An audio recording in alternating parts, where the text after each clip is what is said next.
आज के सत्संग सत्र में स्वागत है। और आज अपन सबके लिए बहुत ही बड़ा महामहोत्सव का दिन है। अपने श्रीमद् वल्लभाचार्य चरण का प्रागट्य महामहोत्सव है। तो उस महामहोत्सव की आप सभी को बधाई देने के साथ साथ ही आज का सत्संग सत्र अपन प्रारंभ करेंगे मंगलाचरण से और तत्पश्चात एक श्री महाप्रभु जी के उत्सव की बधाई से। नमो भगवते तस्मै कृष्णाय अद्भुत कर्मणि रूप नाम विभेदेन जगत क्रीडति यो यतः मदनम काम रूपेण स्त्री भावात् भावितो हरि मोहेन मूल रूपेण अवतीर्ण सेव्यः एव स यत्कृपालवमाश्रित्य तरन्ति भवसागरं पद्मावती मनोमोदं घनश्याम महं भजे। तो श्री आचार्य चरण की बधाई, श्री आचार्य चरण के प्रागट्य महामहोत्सव की बधाई। उससे अपन आज का ये सत्संग सत्र प्रारंभ करेंगे। आप सभी अनम्यूट ना हो, केवल अपने अपने घरों में इस कीर्तन का संग गान करें तो आप सबको आनंद होगा और मैं ऐसा समझूंगा कि मेरा छोटा सा प्रयास जो है वो सार्थक हुआ। श्री वल्लभ पद सो और मनों में आवे हो पढ़ पुराण षट दर्शन के जो कथु को बतावे हो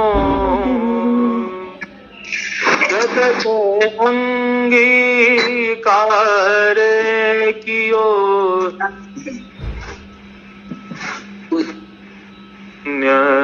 सुहावे हो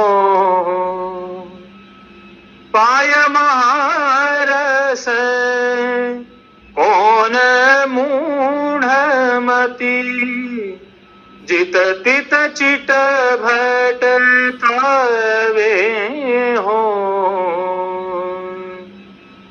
जाके भाग्य भले या कली में शरण सोई जन आवे हो नंदन नन को निज सेवक है दृढ़ कर बाह गहावे हो जिनको करो भूल मन शंका निश्चय कर श्रुति गावे हो रसिक सदा फल रूप जान के ले उछंग हुल रावे हो प्रीत बंधी श्री वल्लभ पद सो और न मन में आवे हो और न मन में आवे हो और न मन में आवे हो।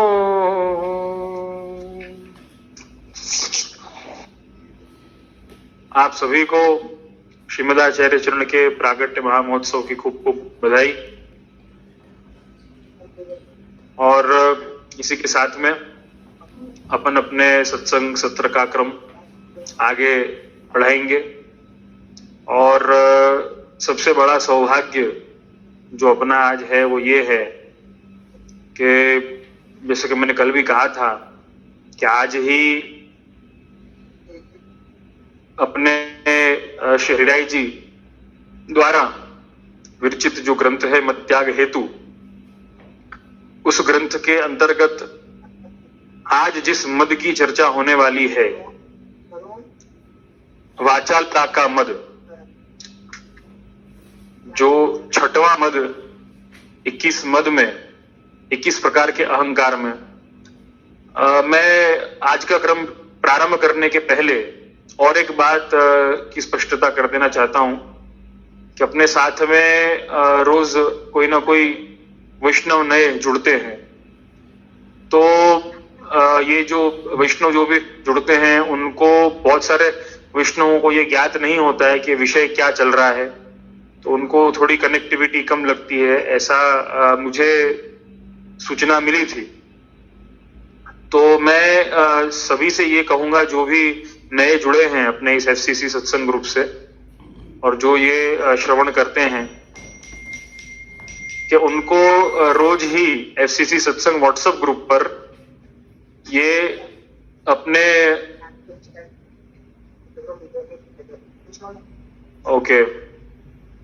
कुछ नेटवर्क का इश्यू है, मैं वापस से ज्वाइन कर रहा हूं मीटिंग को, तो कृपया थोड़ा अंतराल है ना आ जाएगा, तो आप सब सहयोग करें।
Priyan, shall we start now?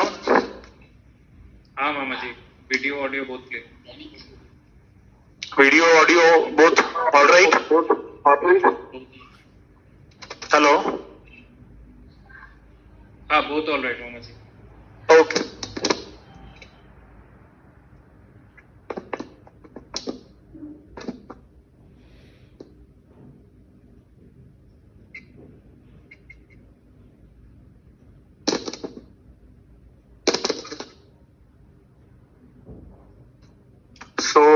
वापस से अपन अपना सत्संग का क्रम शुरू करेंगे, प्रारंभ करेंगे। जैसा कि मैं कह रहा था कि सभी वैष्णव और जो वैष्णव नए जुड़े हैं, वो अपना विषय, कि अपने इस सत्संग का विषय क्या है, वो अपने व्हाट्सएप ग्रुप पर शाम को 6 बजे, मतलब मीटिंग ज्वाइन करने के पहले वो देख सकते हैं। और पूरा मतलब जो अपना विषय क्या है, और इस विषय के जिन जिन अपने वैष्णवों ने प्रश्न किए हैं, या ये विषय के न भी हो लेकिन अपने संप्रदाय से, अपने मार्ग से, भक्ति मार्ग से जुड़े हुए प्रश्न जो भी हों, उन सभी का स्वागत होता है अपने यहाँ पर। तो आप भी कोई प्रश्न है ना पूछ सकते हैं, उसमें कोई आपत्ति की बात नहीं है, लेकिन आप अपडेटेड है ना रहें कि अपना विषय क्या चल रहा है। यही है ठाकुर जी की अपने जैसे जीवों पर, के अपने लिए आपका ही स्वरूप, मतलब ठाकुर जी का ही स्वरूप गुरुदेव के रूप में आप भिजवाते हैं अपने जैसे जीवों का उद्धार करने के लिए। और आज श्री महाप्रभु जी का प्रागट्य उत्सव है। सबसे बड़ी कृपा तो ये है, मैं तो ऐसा मानता हूं, महाप्रभु जी, कई बार ऐसा विचार आता है या कई वैष्णव ऐसा प्रश्न पूछते हैं कि सबसे बड़ी कृपा ठाकुर जी की अपने पर क्या है। जैसे कि कल भी कृपा बल के विषय में कई सारी चर्चा हुई थी, कई सारी बातें हुई थी, तो यही बात आ रही थी मन में कि सबसे बड़ी कृपा ठाकुर जी की अपने ऊपर क्या हो सकती है। सबसे बड़ी कृपा ठाकुर जी की अपने ऊपर यही हो सकती है कि श्री महाप्रभु जी जैसे समर्थ गुरु आप भूतल पर भेजें अपने जैसे जीवों का उद्धार करने के लिए। तो आज के दिन का सबसे बड़ा औचित्य ये है वैष्णवों कि आज का दिन अपने जीवन में आया है। ये सबसे बड़ी बात। श्री महाप्रभु जी का भूतल पर पधारना, इससे बड़ा महामहोत्सव अपने लिए कोई नहीं हो सकता। इससे बड़ी कृपा अपने लिए कोई नहीं हो सकती कि महाप्रभु जी पधारे हैं अपने लिए। अब बस महाप्रभु जी की शरण में जाकर के आपकी आज्ञाओं का पालन करना है। कितना सहज बना दिया है श्री ठाकुर जी ने अपने लिए इस लौकिक को, इस संसार को। महाप्रभु जी जैसे समर्थ गुरु अपन को प्राप्त हुए हैं, तो मैं तो ऐसा मानता हूं कि ठाकुर जी क्या कृपा करते हैं, क्या नहीं करते, इसके ऊपर विचार न छोड़ करके सिर्फ यही विचार अगर किया जाए कि सबसे बड़ी कृपा तो यह है कि महाप्रभु जी का पधारना। कहते हैं ना वो सर्वोत्तम सूत्र में, आप सभी ने पाठ किया होगा कि गुसाई जी क्या आज्ञा करते हैं, दया निज महात्म्यम करिष्यन प्रकटम हरि वाणिया यदा तदा स्वास्यम प्रादुर्भूतम चकार। जब संसार में कली काल तमच्छन्न दृष्टित्वाद विदुषाम अपी, औरों की बात तो जाने दो, विद्वान जो थे, ज्ञानी जो थे, पंडित जो थे, उन सभी की बुद्धि जो है ये कलिकाल ने हरण कर ली थी। ये कलिकाल के कारण, ये कलयुग के कारण सभी की बुद्धि वो आच्छादित हो गई थी। किस चीज से? इस कलिकाल के प्रभाव से। और इस कलिकाल के प्रभाव में उनकी बुद्धि ढक गई थी, आच्छादित हो गई थी कलिकाल के प्रभाव से। तब प्रभु ने सबसे बड़ी दया क्या करी? सबसे बड़ी दया ये करी कि इस कलिकाल से, इस आच्छादन से, इस कलियुग के प्रभाव से अपन को बाहर लाने के लिए दया निज महात्म्यम करिष्यन प्रकटम हरि, निज महात्म्य को प्रकट करना जरूरी था।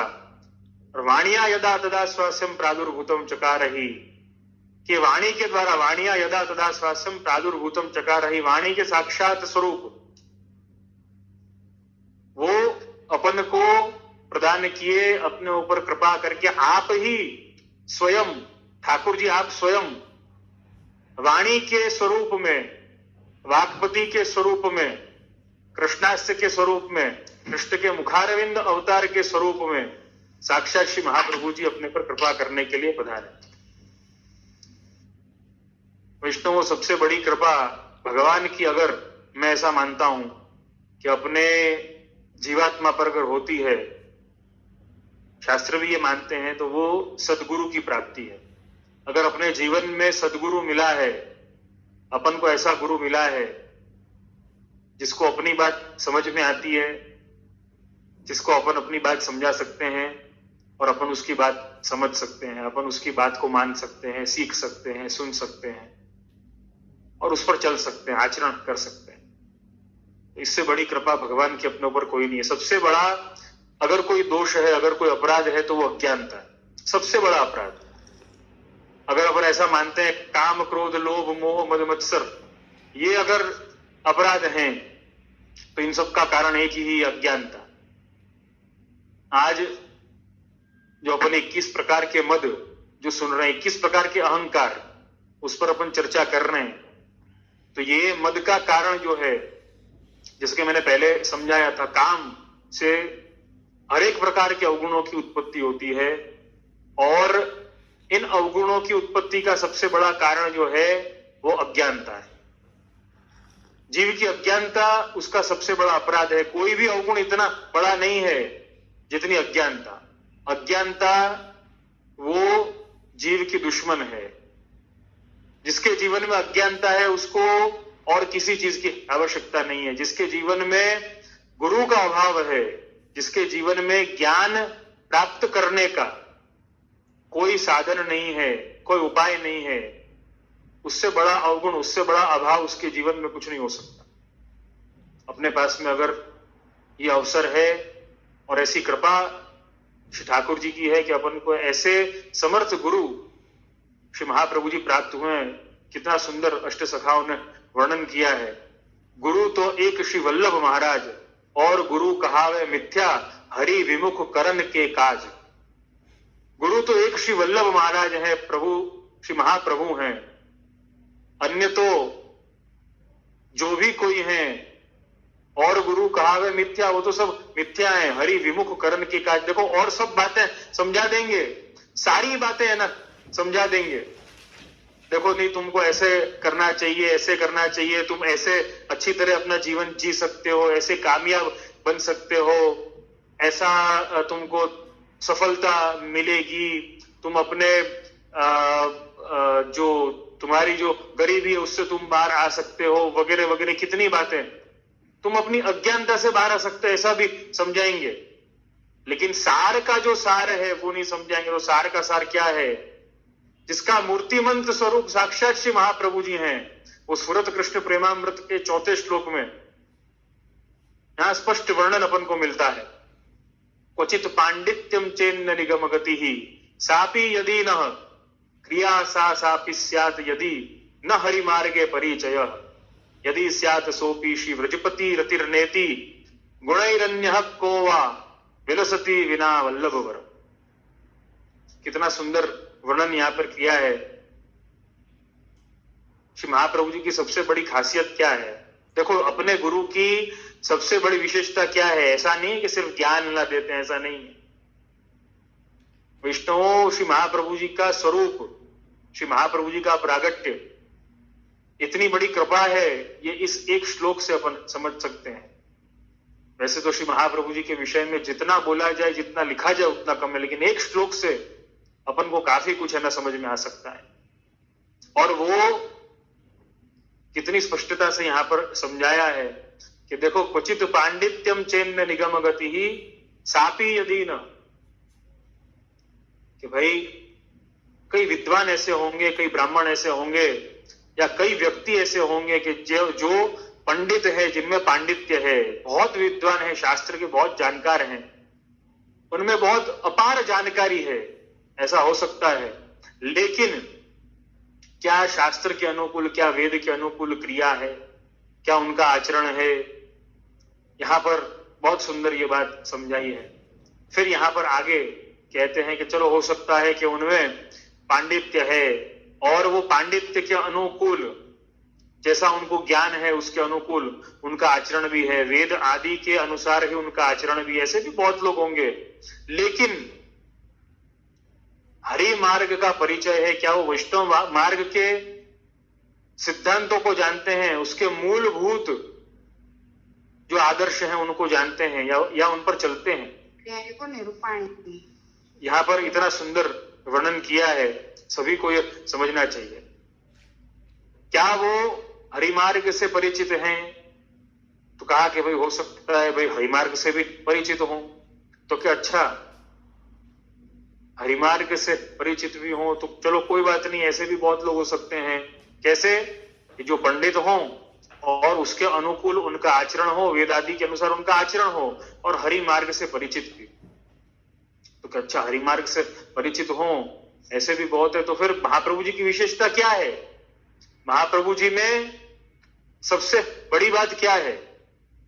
महाप्रभु जी की विशेषता यह है, अब आगे समझाते हैं। यदि कोई पंडित ऐसा हो कि जो जिनमें विद्वत्ता हो, और विद्वत्ता के साथ साथ में उनमें सबसे बड़ी बात जो है वो तद अनुकूल आचरण हो, तद अनुकूल क्रिया हो, और हरि मार्ग का परिचय भी हो। लेकिन यहां पर क्या समझाते हैं? ये सब गुण अगर किसी एक में मिल भी जाए, कोई पंडित में मिल भी जाए, किसी व्यक्ति में मिल जाए, तो भी सबसे बड़ी बात क्या है? यदि स्यात् सोपि श्री व्रजपति रतिर्नेति निखिलैः गुणैरन्यः को अभिलसति विना वल्लभ वरम। कितनी सुंदर बात है ना। समझाते हैं कि ये सारे गुण अगर एक में मिल भी जाएं तो भी व्रजपति से प्रेम नहीं हो सकेगा। या तो व्रजपति से प्रेम होगा तो हरि मार्ग का परिचय नहीं होगा, हरि मार्ग का परिचय नहीं होगा, या वेद आदि के अनुकूल आचरण नहीं होगा। कोई ना कोई एक बात तो नहीं होगी। या तो वो पंडित नहीं होगा, या तो पंडित होने के बाद में अगर उसमें तदनुकूल आचरण भी है, तदनुकूल क्रिया भी है, तो हरि मार्ग का परिचय नहीं होगा, भक्ति मार्ग से परिचित नहीं होगा। भक्ति मार्ग से परिचित अगर होगा तो भी उसको व्रजपति में ऐसा प्रेम नहीं होगा। ऐसी भक्ति नहीं होगी, ऐसी अविचल भक्ति नहीं होगी, ऐसी अहाई कुछ भक्ति उस पर नहीं होगी। लेकिन ये सारे गुण, ये सारे के सारे गुण, ऐसा नहीं कि महाप्रभु जी में केवल भगवत प्रेम है, ऐसा नहीं है, प्रभु से प्रेम है सिर्फ, ऐसा नहीं है, लेकिन प्रभु से प्रेम के साथ साथ में और सारे गुण और ये निखिल गुण श्री महाप्रभु जी में विद्यमान हैं। इन सभी गुणों के दर्शन श्री महाप्रभु जी में एक साथ होते हैं। कहा कि व्रजपति में प्रेम होना मतलब प्रभु से प्रेम होना बहुत बड़ी बात है, बहुत बड़ी बात है। और विद्वत्ता के साथ में श्री महाप्रभु जी अपने मूल पुरुष में आता है ना, पढ़े चारों वेद अरु शत शास्त्र महीना चार में तातकु वचरज भयो यह कौन रूप विचार में। ऐसे श्री महाप्रभु जी हैं कि आपने सकल वेदादि का अध्ययन केवल 4 मास में संपूर्ण कर लिया, 4 महीनों में संपूर्ण कर लिया। और ऐसी विद्वत्ता होने के साथ साथ में हरि मार्ग का परिचय, भक्ति मार्ग का परिचय, तद अनुकूल आचरण, वेदादि शास्त्रों के अनुकूल आचरण, और उसके साथ साथ में सबसे बड़ी बात यह है कि प्रभु में प्रेम। और श्री महाप्रभु जी की विशेषता यही है, केवल ज्ञान दे करके छोड़ नहीं देते हैं। देखो सबसे बड़ी बात तो यह है, और कोई गुरु अगर हो, श्री महाप्रभु जी के अलावा कोई और गुरु हो तो ज्ञान दे के छोड़ देगा, भाई तुझे ज्ञान दे दिया, हमारा काम खत्म हो गया, तू तेरे रास्ते और मैं मेरे रास्ते। लेकिन महाप्रभु जी की विशेषता क्या है? श्री महाप्रभु जी की सबसे बड़ी विशेषता यह है कि भगवत प्रेम करवाते हैं, और भगवत प्रेम के साथ साथ में भगवत प्राप्ति करवाते हैं। सबसे बड़ी बात यह है, ऐसा नहीं कि अपना हाथ छोड़ देते हैं, ज्ञान दे दिया और अपना हाथ छोड़ दिया, ऐसा नहीं है। भगवत प्रेम करवाते हैं, भगवत प्राप्ति करवाते हैं, सबसे बड़ी बात ये। तो ये श्री महाप्रभु जी की विशेषता है। इसीलिए मैं बारंबार यही कहूंगा कि आज का दिन अपने जीवन में आता है, आज का दिन अपने जीवन में आया, उससे बड़ी कृपा अपने पर क्या हो सकती है? उससे बड़ी अपने पे कृपा कोई हो ही नहीं सकती। इसलिए आज के दिन को बारंबार अपन स्मरण करें। मैं ऐसा कहूंगा कि आज के दिन को हर दिन, हर रोज, पूरे साल अपन को याद करना चाहिए कि सबसे बड़ी कृपा तो किस दिन हुई, तो कि इस दिन हुई जिस दिन श्री महाप्रभु जी पधारे, अपने जैसे जीवों के लिए पधारे। ठाकुर जी ने कैसा परिश्रम लिया अपने लिए। देखो श्री महाप्रभु जी को भूतल पर भिजवाया, कैसा परिश्रम श्री आचार्य जी ने अपने लिए लिया है कि अपन को व्रजपति से प्रेम करवाया, व्रजपति की प्राप्ति करवाई। तो ऐसे अद्भुत गुणों के स्वामी, ऐसे अलौकिक गुणों के स्वामी श्रीमद् वल्लभाचार्य चरण हैं। तो उनके उत्सव की आप सभी को फिर से एक बार बारंबार बधाई दूंगा, शुभकामना दूंगा। आप सभी को भक्ति मार्ग पर चलने के लिए प्रेरित करने वाले श्री आचार्य चरण अपन सबको, श्री आचार्य चरण आप स्वयं हैं। देखो भक्ति तो थी, विष्णु एक बात हमेशा ध्यान में रखना, भक्ति तो थी, लेकिन भक्ति मार्ग जो है वो तो श्री आचार्य चरण ने स्थापित किया। भक्ति तो पहले से, ऐसा नहीं कि पुष्टि भक्ति नहीं है, पुष्टि भक्ति तो पहले से ही है, श्री महाप्रभु जी के भी पहले से है पुष्टि भक्ति। लेकिन पुष्टि भक्ति मार्ग जो है वो श्री महाप्रभु जी ने व्यवस्थित किया। तो सबसे बड़ी बात जो है वो ये है श्री आचार्य जी के प्रागट्य की, कि अपने जैसे जीवों पर कृपा करिए। तो अब आगे का क्रम अपन देखेंगे। आज के विषय के अनुकूल जो आज का श्लोक है उस पर अपन चर्चा अब करेंगे। तो यहाँ पर 12वां श्लोक शरीराय चरण ने जैसे आज्ञा करी है, अस्थिरत्वाद यौवनीय सामर्थ्याच्च पौरुषम संसारावेश हेतुत्वाद वाचालत्व कृतम तथा। यहाँ पर शब्दार्थ कुछ इस प्रकार से है, युवावस्था कोई स्थिर रहने वाली नहीं है, इसका विचार करके युवावस्था के मद का त्याग कर देना चाहिए। युवावस्था के ऊपर जो अपनी चर्चा हुई थी उसके विषय में यहाँ पर शरीराय जी एक ही श्लोक में 3 प्रकार के मद को समझा रहे हैं, और आगे के क्रम में अपने में कितनी शक्ति है, कल जैसे कि पुरुषार्थ के मद का अपन ने विचार किया था, उस पर चर्चा करी थी कि अपने में कितनी शक्ति है। इसका विचार करके पुरुषार्थ के मद का त्याग कर देना चाहिए।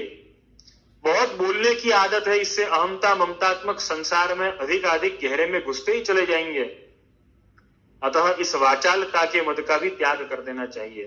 वाचालता का मद आज जो अपना विषय है वो वाचालता का मद। अब ये वाचालता क्या होती है? वाचालता का बहुत एक सामान्य अर्थ अपन समझने अगर जाएं तो वाचालता का अर्थ है वाणी। कहते हैं ना बोलने की चतुराई, बोलने की चतुराई। आज अपन सभी जानते हैं, अपना गुजराती में कहेवाय छे बोले एना बोर वेचाय,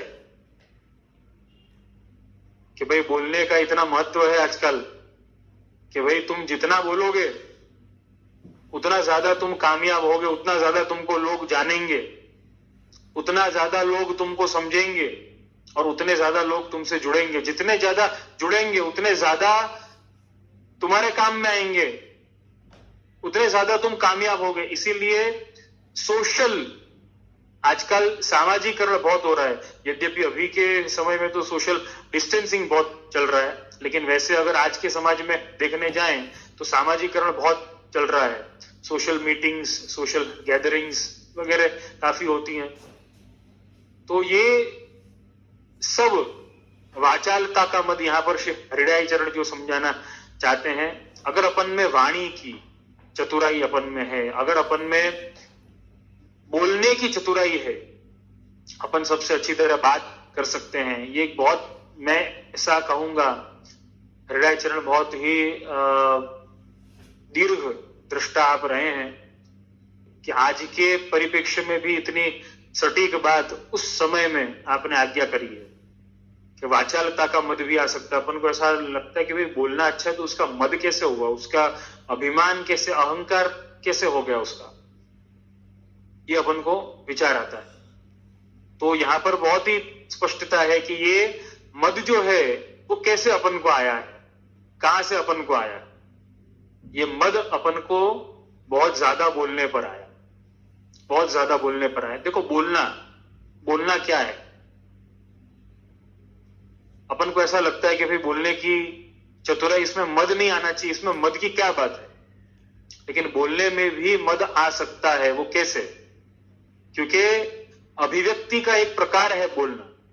जो व्यक्ति जितना अच्छा बोलता होगा उससे लोग ज्यादा जुड़ेंगे, उससे लोग जल्दी जुड़ेंगे।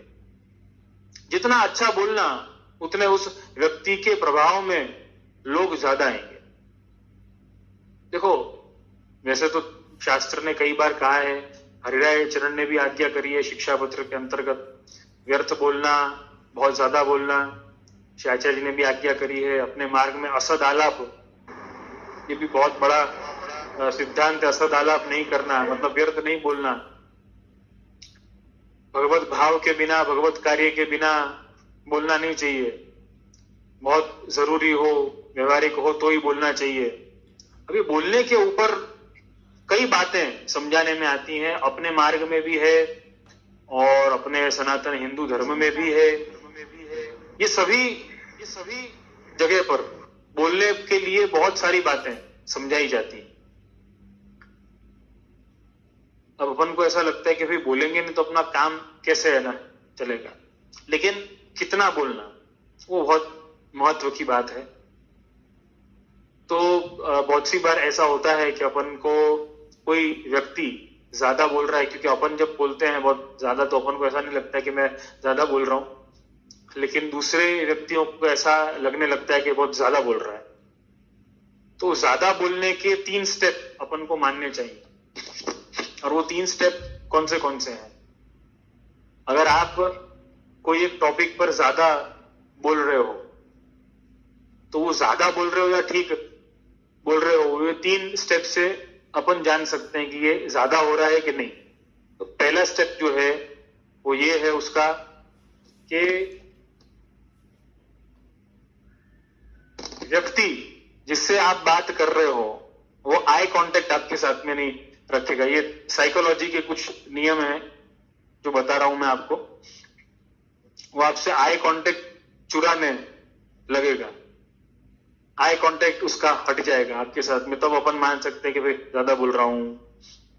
दूसरा ये है कि उसकी बॉडी लैंग्वेज चेंज हो जाएगी।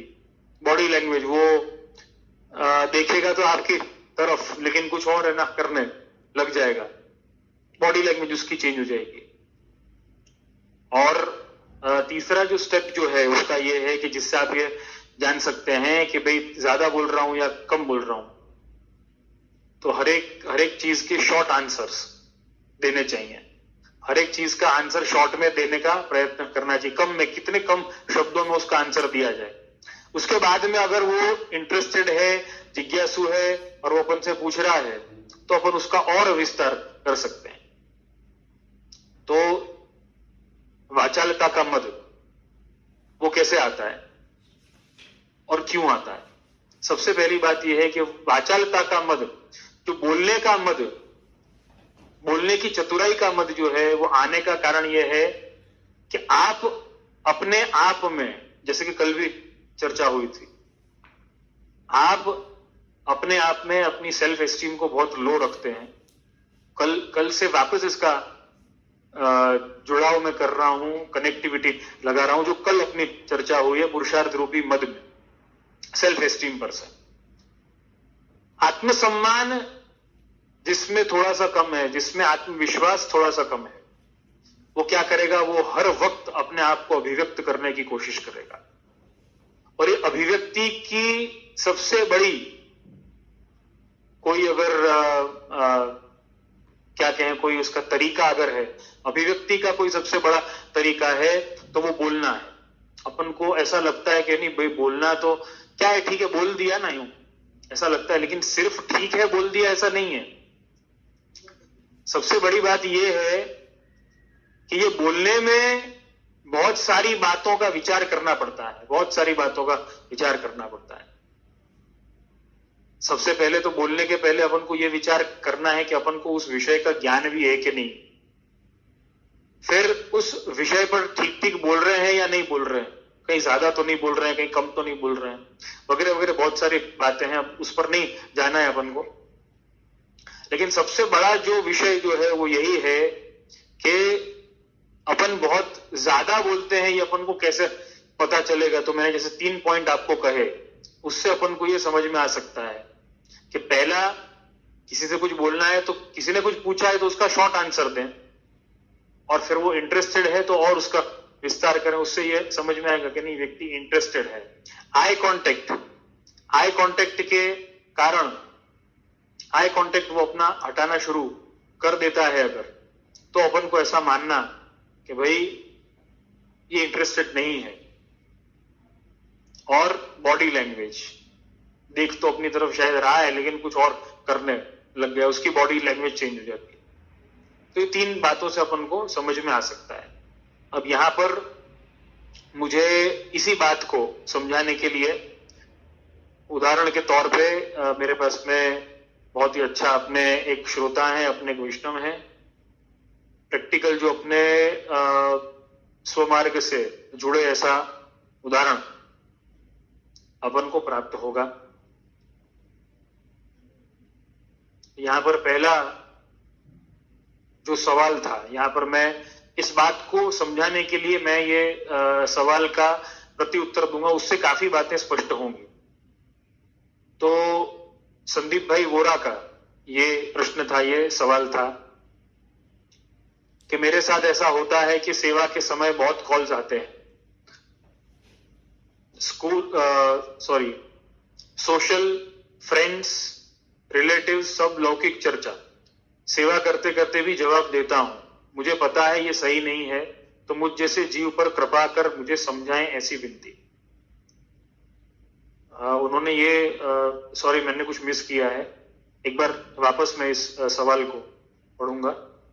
मेरे साथ ऐसा होता है कि सेवा के समय बहुत कॉल्स आते हैं, बिजनेस, राइट, बिजनेस है ये word, business, social, friends, relatives, सब लौकिक चर्चा, सेवा करते करते भी जवाब देता हूं, मुझे पता है ये सही नहीं है, तो मुझ जैसे जीव पर कृपा कर मुझे समझाएं, ऐसी विनती।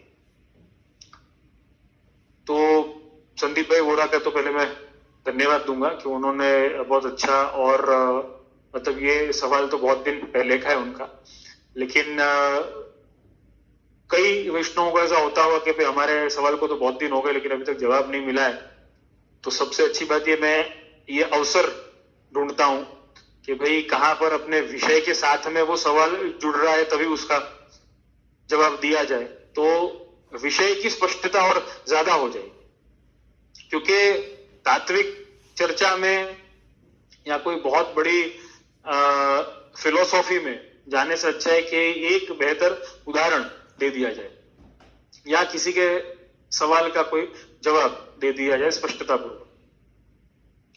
तो सबसे पहले जो मुझे कहना है वो यही कहना है, हरिराय जी के शब्दों में ही बात करूंगा मैं। जैसे हरिराय जी ने यहां पर श्लोक में चर्चा करी है कुछ इस प्रकार की कि जब बोलने की आदत, अपन को बोलने की आदत है, अपन को बात करने की आदत है, या अपन को ऐसा लगता है कि अपन को कांटेक्ट में रहना चाहिए सबके, उससे सबकी मदद होती है। बहुत सी बार अपन को ऐसा लगता है सबकी मदद होती है। अगर अपन को ऐसा लग रहा है बिजनेस है, सोशल कुछ कार्य हैं, फ्रेंड्स हैं, रिलेटिव्स हैं, ये सब। एक minute, no volume. Priyank, is it fine?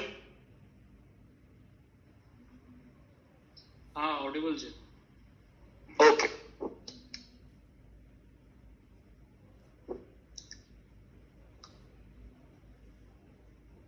तो संदीप भाई ने ये कहा था कि सेवा करते करते भी मैं जवाब देता हूं, तो ये सही तो नहीं है, लेकिन उनको ये समझना है कि भाई ये परिस्थिति में सही नहीं है, मालूम होने के बाद भी ये हो जाता है उनसे, तो उसका क्या किया जाए।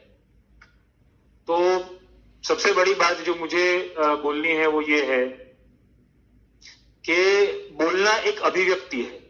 देखो, बोलना कांटेक्ट में रहने का साधन तो है निश्चित तौर पर, लेकिन अभिव्यक्ति है वो एक्सप्रेशन है। बोलना अपने आप को एक्सप्रेस करना है, बोलना मतलब अपने आप को एक्सप्रेस करना है।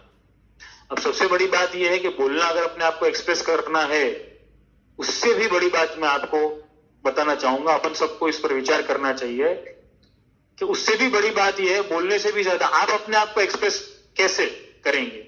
अगर आप नहीं बोलेंगे तो अपने आप को एक्सप्रेस कैसे करेंगे? नहीं बोलेंगे मतलब आप अपने आप को कम, मतलब अपने आप में आप कम है ना बोलेंगे, या फिर व्यर्थ नहीं आप बोलेंगे। तो अपने आप को एक्सप्रेस कैसे करना है, अपने आप की अभिव्यक्ति कैसे करनी है अपन को? तो अपने आप की अभिव्यक्ति अपन को ऐसे करनी है अपने आचरण से, अपने विचारों से। जब मौन रहने पर, देखो मौन कौन रह सकता है, चुप कौन रह सकता है? देखो, आज के समय में जो व्यक्ति चुप रहता है उसके लिए ऐसा माना जाता है कि ये व्यक्ति मूर्ख है, या इसको किसी बात की कोई जानकारी नहीं है, ये कुछ जानता नहीं इसलिए चुप है, इसको कुछ मालूम नहीं होता इसलिए। जिस विषय में किसी को कुछ मालूम नहीं होगा तो व्यक्ति चुप हो जाएगा, तो ये भी चुप है मतलब इसको कुछ मालूम नहीं। लेकिन ऐसा नहीं है। मौन जो है, मौन सबसे बड़ी अभिव्यक्ति है, ये अपन को हमेशा ध्यान में रखना है। और मौन कौन रह सकता है? मौन वो रह सकता है जिसके आंतर मन में, जो अपने ध्यान में, जो अपने अस्तित्व के साथ में जुड़ा हुआ हो, वो मौन रह सकता है। देखो, मैंने पहले भी जिस दिन अपने युवावस्था के मद की चर्चा हो रही थी, मैंने एम्बिशन के ऊपर काफी मैंने समझाया था, और उस पर जो सवाल थे वो मैंने कल उस पर भी काफी मैंने समझाया था। अपने अस्तित्व के साथ में जुड़ाव की जो बात है, या मैंने एम्बिशन नहीं रखने की जो बात करी थी, वो मैंने किस लिए करी थी? वो मैंने इसीलिए करी थी कि आप अपने आप को सीमित न करें। आप एक वैष्णव होने के नाते आप में संभावनाएं बहुत अपार है।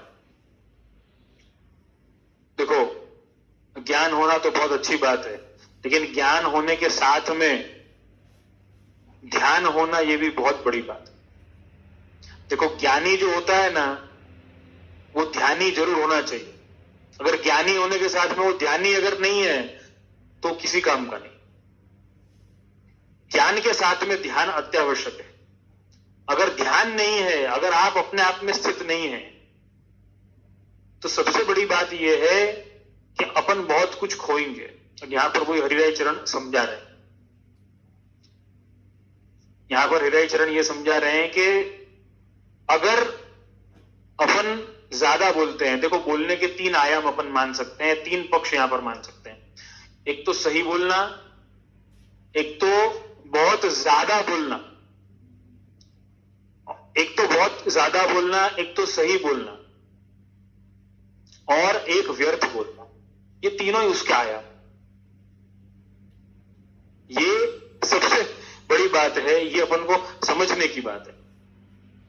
ये अपन को कैसे पता चलेगा कि हम व्यर्थ बोल रहे हैं, बहुत ज्यादा बोल रहे हैं, या हम सही बोल रहे हैं? तो यहां पर अब अपन हरिराय चरण की आज्ञा के अनुसार अब अपन चलेंगे। यहां पर हरिराय चरण ऐसा समझा रहे कि बहुत ज्यादा बोलने पर क्या होगा या व्यर्थ बोलने पर क्या होगा। देखो, बहुत ज्यादा बोलने पर अपने में अहम बढ़ेगा, अहम बढ़ेगा, मोह बढ़ेगा। व्यर्थ बोलने पर भी अपने में अहम बढ़ेगा, मोह बढ़ेगा। लेकिन अगर अपन सही बोल रहे हैं, अगर अपन सही बोल रहे हैं, तो अपने में वाचालता का मद नहीं आएगा, अपने में वाणी का मद नहीं आएगा।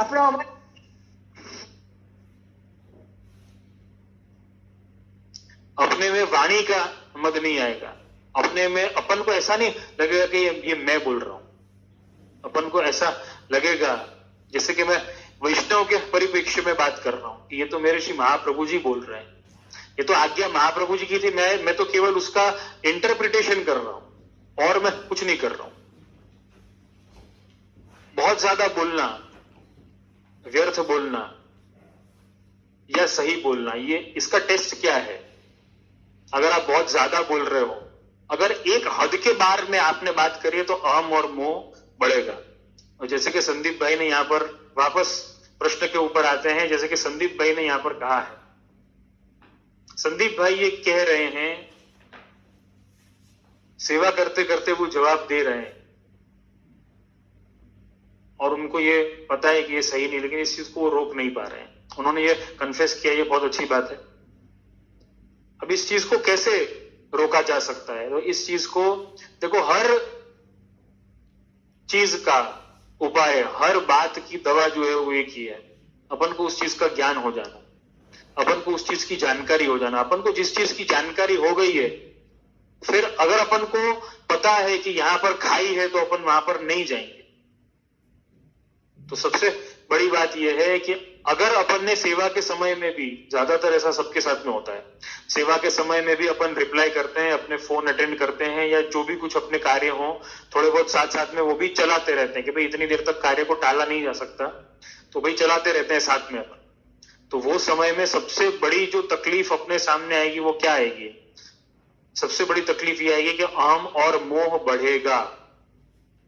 अपन सेवा क्यों कर रहे हैं? सेवा इसीलिए कि अपन को अहम और मोह का प्रभु को समर्पण करना है, इसीलिए तो सेवा है। और उसी समय में अपन ने व्यर्थ बोलना या बहुत ज्यादा बोलना अपन ने शुरू कर दिया है। देखो, सबसे जरूरी अपने जीवन में कौन है, ये अपन को समझने की आवश्यकता है। अगर अपन को ये समझाया जाता है कि देखो सबसे जरूरी तो ठाकुर जी हैं जीवन में, तो ठाकुर जी की सेवा में बात नहीं करना। अब जैसे कि मैंने आत्मीयता के ऊपर भी समझाया था कल, कृपा बल आत्मीयता से प्राप्त होगा। तो प्रभु से इतनी आत्मीयता अगर हो, तो प्रभु से द्वैत का आभास नहीं होगा। द्वैत का आभास माने क्या? हम दो हैं, ठाकुर जी और मैं अलग दो हैं, ऐसा नहीं लगेगा। प्रभु और मैं एक हैं, ऐसा लगेगा। तो सबसे बड़ी बात यहां पर यह है कि अपन को प्रभु से इतनी आत्मीयता करनी है कि अपना अहम और मोह अपन को अंगीकार करवाते समय या सेवा करते समय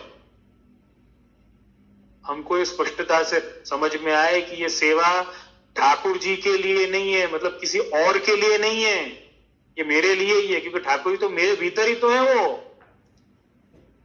प्रभु अंतर्यामी रूप से अपने भीतर जो विराज रहे हैं, मेरे भीतर प्रभु हैं। तो ये सेवा किसी और के लिए कैसे हुई? गुरु ने तो मुझे समझाया है कि तू सेवा कर, वो क्यों समझाया? वो मेरे लिए समझाया है। मुझे अपना अहम और मोह अंगीकार करवाना है ठाकुर को। तो ये सेवा किसके लिए हुई? ये सेवा तो मेरे लिए हुई, किसी और के लिए नहीं। जब अपन को ये बात दृढ़ हो जाएगी कि ये सेवा मेरे लिए है, किसी और के लिए नहीं, ये मेरे हित के लिए है। देखो बहुत सी बार अपन को ऐसा लगता है कि सेवा में, किसी ने एक बार ना सवाल किया था कि बेर मिनिमम सेवा कितनी करनी चाहिए। जैसे कि किसी को सेवा करने की इच्छा है लेकिन उसके पास में समय नहीं है, तो मिनिमम सेवा कितनी होनी चाहिए? मतलब 10 मिनट, 15 मिनट, आधा घंटा, 1 घंटा, कितनी मिनिमम सेवा होती है? मिनिमम से मिनिमम सेवा की अगर कोई बात की जाए कि भाई इतनी सेवा करना, वो किसी व्यक्ति के लिए ठीक है। जैसे कि होता है ना कि इतना खाना खाना ठीक है या इतना सोना ठीक है, एक स्टैंडर्ड होते हैं कुछ उसके। ऐसे सेवा के लिए क्या स्टैंडर्ड है, कितनी सेवा करनी चाहिए? देखो अब अपने यहाँ पे जैसे कि मान लिया जाए कि आज उत्सव है, तो उत्सव में निश्चित तौर पे भाई वो सेवा क्रम के समय का, सेवा क्रम का विस्तार होने से सेवा का समय बढ़ जाता है। अब सेवा का समय है ना बढ़ गया, सेवा का समय बढ़ने पर अपन को ऐसा लगेगा कि आज उत्सव है तो और कोई काम हो नहीं सकेगा, तो एक काम करो, सेवा को कम है ना कर दो। बहुत सी बार ऐसा होता है, समय के अभाव के कारण, कोई ना कोई लौकिक कारण अपन को ऐसा अनुभव होता है कि भाई नहीं, सेवा कम कर दी जाए। यहां पर ही मुझे स्पष्टता है ना करनी है कि सेवा अपन को अपने लिए करनी, अपने अहम और मोह को प्रभु में अंगीकार करवाने के लिए करनी। अब बेर मिनिमम सेवा क्या हो सकती है, आप विचार करके देखो। इसी के ऊपर मुझे एक उदाहरण देना है। अगर किसी लड़के का लड़की के साथ में विवाह हो रहा है और लड़का लड़की से ये प्रश्न पूछे कि देखो और तो सब सही है, लेकिन मुझे इतना बता ना, बेर मिनिमम मैं कितना तुझे टाइम दूं तो तुझे चलेगा? बेर मिनिमम, कम से कम टाइम बोलना।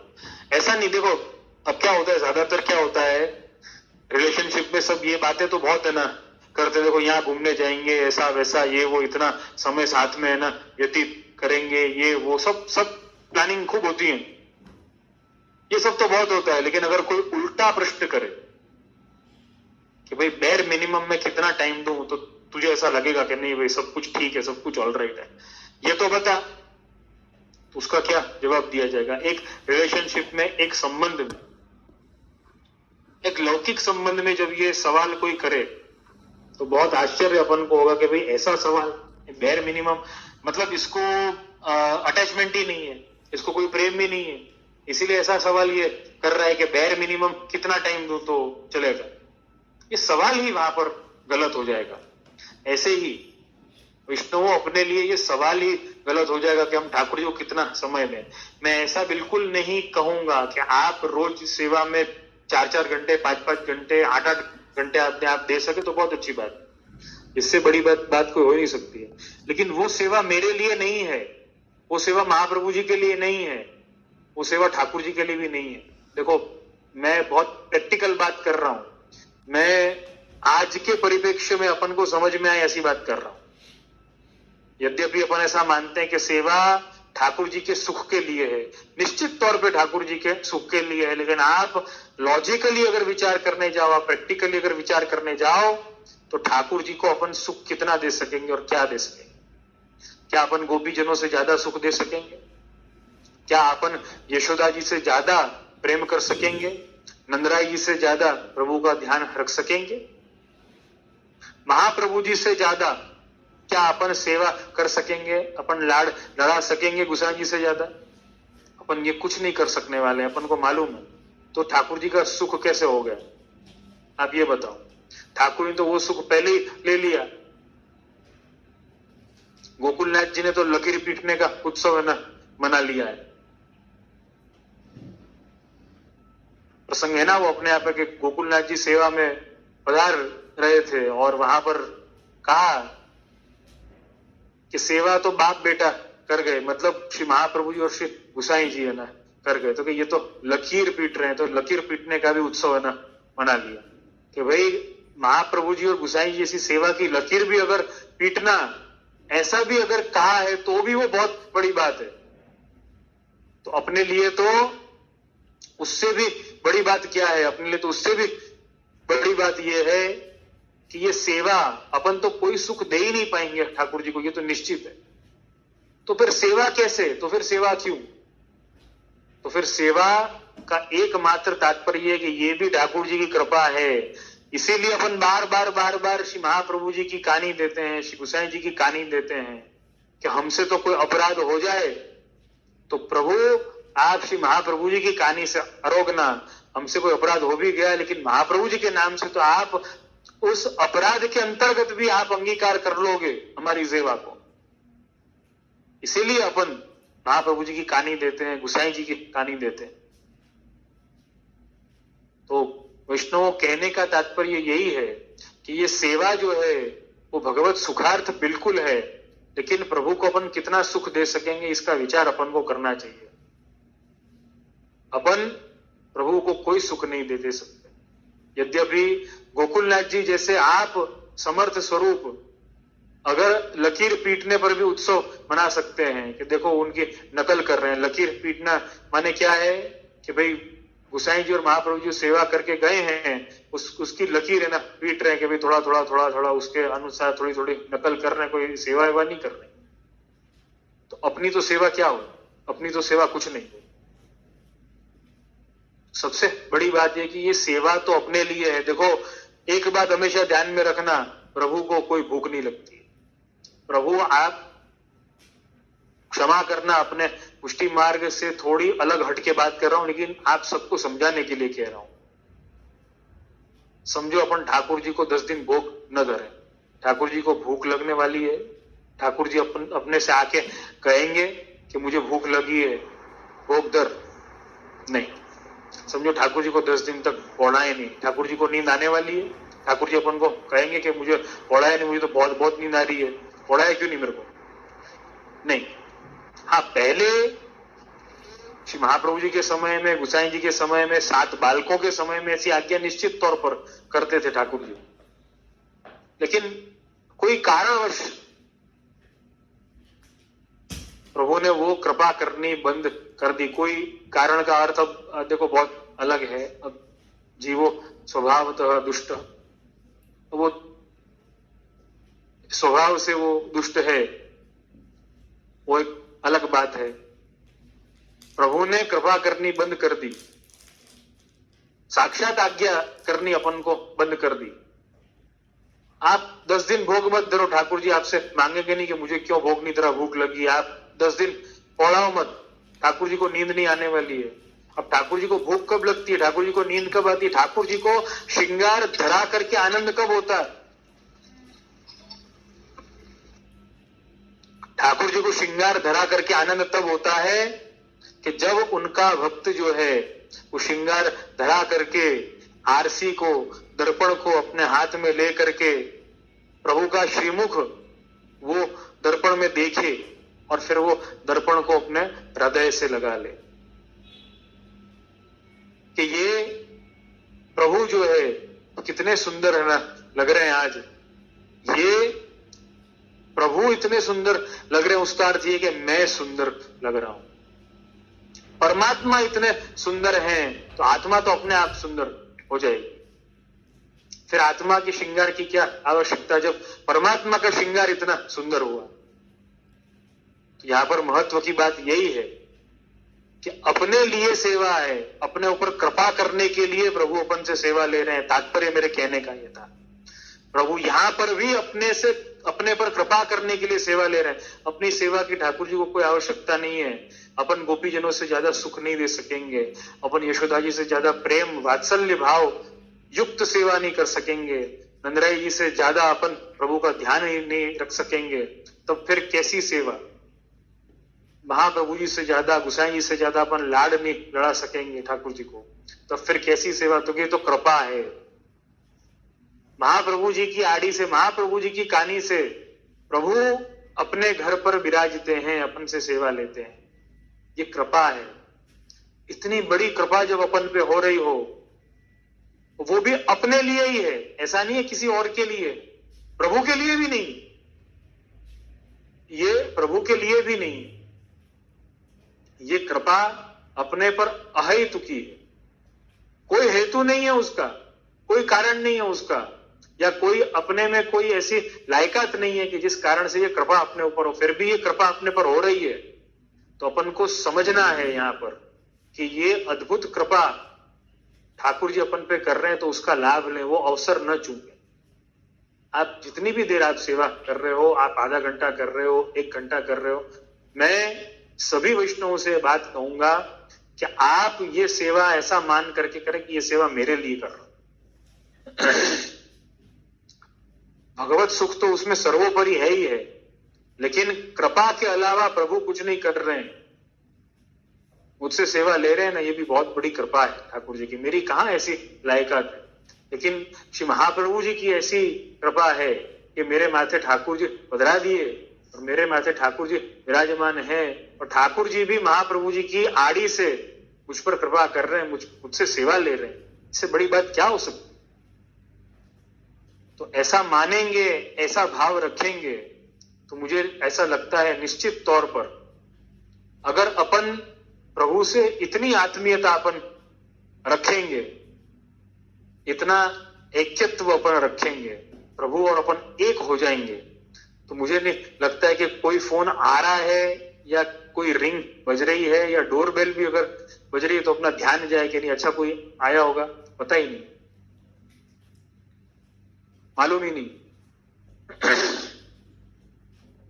जैसे कोई प्रेमी युगल हो ना, वो कोई बगीचे में जाए, कोई गार्डन में जाए, कहीं घूमने जाए, तो दुनिया में आसपास में क्या हो रहा है उनको मालूम ही नहीं होता है। वो दुनिया से बाहर नहीं गए हैं, दुनिया में ही है, दुनिया में रहते हुए भी दुनिया से बाहर चले गए। उनको ये मालूम नहीं है कि आसपास में क्या हो रहा है, एक दूसरे में खोए हुए हैं। क्यों? क्योंकि सबसे जरूरी वहां पर क्या है, वहां पर वो ऐक्यत्व है, दोनों का एक हो जाना, सबसे बड़ी बात वहां पर यही है। तो ऐसे ही अपने लिए वो सेवा रूपी अवसर है। प्रभु से आप एक कैसे हो सकते हैं? आपको रोज ऐसा समय मिल रहा है कि आप प्रभु से एक हो सकते हैं, आप अपने आप को पहचान सकते हैं, अपने आप का अस्तित्व ढूंढ सकते हैं कि देखो मैं तो आत्मा हूं, ये परमात्मा, इनसे मेरा सहज जुड़ाव है, इनसे कैसे एक हुआ जाए। कहीं पर मैं अपनी अज्ञानता के कारण द्वैत भाव आ गया है, दूसरा भाव आ गया कि मैं अलग हूं और ये अलग, अब ये अवसर मिला है, यहां पर कैसे एक हुआ जाए। तो ऐसी आप आत्मीयता, जैसे अपन अपने जीवन साथी के लिए जो आत्मीयता रखते हैं, सबसे जरूरी अपन ऐसा मानते हैं ना, फैमिली सबसे जरूरी है, जीवन साथी सबसे जरूरी है, जीवन साथी सबसे जरूरी है अपने लिए। अब जीवन साथी को, जीवन साथी के लिए या जीवन साथी के साथ आप कहीं बाहर गए हैं, घूमने गए हैं, वहां पर किसी के फोन आ रहे हैं, किसी का क्या आ रहा है क्या नहीं आ रहा है, अपन कभी ध्यान नहीं देते, अपन कभी ध्यान नहीं होगा, बाद में देखेंगे, बाद में देखेंगे, क्योंकि वहां पर ऐक्यत्व का भाव है, वहां पर आत्मीयता का भाव है।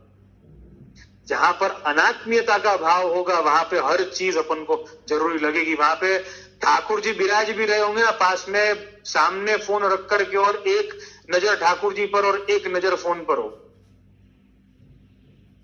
देखो किसी का फोन आया, जरूरी आया, तो उठा लेंगे, कहीं अपने हाथ से कोई काम छूट न जाए। हकीकत में तो वैष्णव ये है कि अपने हाथ में कोई काम छूटने की तो दूर की बात है, लेकिन भगवान से ऐक्यत्व रखने पर अपने कोई काम बिगड़ेंगे नहीं, सारे काम बनने वाले हैं, ये बात निश्चित है। कृपा बल है ये भी बहुत बड़ी कृपा है कि अपन सेवा कर पा रहे हैं। तो ये अहमता ममता से यहाँ पे जो हरिराय चरण जो समझाना चाह रहे हैं अपन को, कि ये अहमता ममता बहुत ज्यादा बात करने से, बहुत ज्यादा अभिव्यक्ति करने से, बात करने का अर्थ यहाँ पर ये लेना चाहिए, अभिव्यक्ति अपने आप की बहुत ज्यादा करनी, अपने आप के बारे में स्पष्टीकरण बहुत देना है, अपने आप का एक्सप्लेनेशन बहुत देना है। नहीं ऐसा कर लो, वैसा करो, ये कर लो, वो कर लो, ये सलाह दे दी, वो सलाह दे दी, इत्यादि इत्यादि। अभिव्यक्ति बहुत ज्यादा करने से क्या होता है, उसमें अहमता और ममता ज्यादा आ जाती है। अपनी अभिव्यक्ति बहुत ज्यादा कर दी, अपने आप के लिए बहुत ज्यादा एक्सप्लेनेशन दे दिया, उससे अहमता और ममता बढ़ेगी। और इसी अहमता और ममता को अंगीकार करने का अवसर सेवा है। उसी समय में वापस वही गलती कर रहे हैं, तब तो सेवा व्यर्थ हो जाएगी, अपनी सेवा व्यर्थ हो जाएगी। तो अपने आप को पहचाने, अपने सेवक भाव को संभालें, यही मैं कहना चाहूंगा। और अहमता ममता से दूर रहें, इसीलिए सेवा है। इसीलिए प्रभु ने, श्री महाप्रभु ने अपन को सेवा की आज्ञा करी है। नहीं तो अपन को सेवा की आज्ञा क्यों करते हैं? सबसे बड़ी बात यहां पर यही। तो और इसके साथ में ही आज एक बहुत बड़ा प्रश्न जो है वो जुड़ रहा है। अपने एक वैष्णव है रंजन बेन गाजरिया, उन्होंने एक सवाल किया था, बहुत अच्छी बात है, और वो भी यहां पर जुड़ता है साथ साथ में। मैं ये अहमता ममता के विषय में और अभिव्यक्ति के विषय में आप सबको समझाना चाहता हूं, इसलिए अलग अलग प्रश्न के प्रति उत्तर के द्वारा एक प्रकार से उदाहरण दे रहा हूं कि किन किन परिस्थितियों में हमको कैसे रिएक्ट करना है जिससे अहमता और ममता न बढ़े, जिससे वाचालता का मद न आए। अभिव्यक्ति इतनी ज्यादा कर दी कि अपने में मद आ जाएगा, अपने में अहंकार आ जाएगा कि देखो मैंने जो बोला ना वो सही, मैंने जो बोला ना वो सही, मेरी मानो, मेरी सुनो, मैंने जो बोला है ना वो सही है। तो ये मुझे अहंकार के ऊपर, मुझे मोह के ऊपर, और खास करके मुझे अभिव्यक्ति के ऊपर समझाना है कि बहुत ज्यादा अपने आप को अभिव्यक्त न करें। और अपने आप को अभिव्यक्त करने का सबसे बड़ा उपाय जो है वो मौन है, वो समर्पण है। मौन समर्पण, मौन होकर के और समर्पित होना, अपने आचरण में वाली चीज लाना। निष्ठा तू साधन ही है वो, न मनोरथ वार्तया। महाप्रभु जी भी ऐसी आज्ञा करते हैं। मनोरथ और वार्ताओं से, केवल बातों से भक्ति नहीं होगी, केवल बातों से कुछ प्राप्ति नहीं होगी। निष्ठा होनी चाहिए, सिंसियरिटी होनी चाहिए। आप में सिंसियरिटी कितनी है? तो कहते हैं ना, गरजने वाले बादल बरसते नहीं है, गरजे कम बरसे ज्यादा। यही यहां पर समझाने का उद्देश्य है और तात्पर्य है। तो रंजन बेन गाजरिया ने यहां पर प्रश्न किया था, बहुत ही प्रैक्टिकल, मुझे बहुत अच्छा लगा। उनका भी धन्यवाद दूंगा खास करके कि उन्होंने इतना प्रैक्टिकल और निसंकोच होकर के उन्होंने ये प्रश्न किया है। बाकी कोई करता नहीं है। मुझे बहुत खुशी हुई और मुझे बहुत खुशी होगी उसका जवाब देने में भी। उन्होंने ये प्रश्न किया है कि कई बार हवेलियों में सेवा में तत्पर वैष्णव एक दूसरे को ताने कसते हैं, क्या वो मद कहलाता है? और मैंने ये अपने कानों से सुना है, तो क्या इसका नाम आप मद है ऐसा कह सकते हैं? निश्चित तौर पर मद है, निश्चित तौर पर मद है, निश्चित तौर पर अहंकार है। देखो सबसे बड़ा ये मद जो है वो कहां से आता है, ये अपन को समझने की बात है। अपन को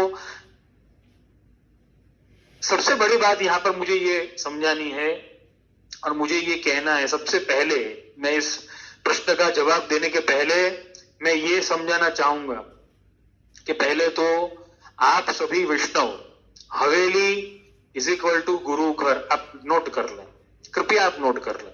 हवेली का अर्थ गुरु घर है। हवेली वो है जहां पे गुरुदेव हैं, गुरुदेव के ठाकुर जी हैं, गुरुदेव साक्षात दर्शन दे रहे हैं, वहां पर विराज रहे, बहुत अच्छी बात है। या गुरुदेव के ठाकुर जी वहां पर विराज रहे हैं। ये दो परिस्थिति में वो पुष्टि मार्ग की हवेली कही जा सकती है। देखो वैष्णव, हवेली की आवश्यकता ही पुष्टि मार्ग में यह है कि जब वो गुरु घर हो, क्योंकि हर वैष्णव के घर में अपने अपने ठाकुर जी तो ठाकुर जी के दर्शन के लिए जाने का कोई तात्पर्य ही नहीं बनता है, क्योंकि सबके घर में ठाकुर जी और महाप्रभु जी के अनुसार हवेली के ठाकुर जी हो या अपने घर के ठाकुर जी, उनमें तो कोई भेद है नहीं। कहीं पर भी ऐसा कोई सिद्धांत नहीं है, कहीं पर भी ऐसी कोई आज्ञा नहीं है। आपके पास में हो तो मुझे बताना, मुझे तो आज तक ऐसी कोई आज्ञा प्राप्त नहीं हुई।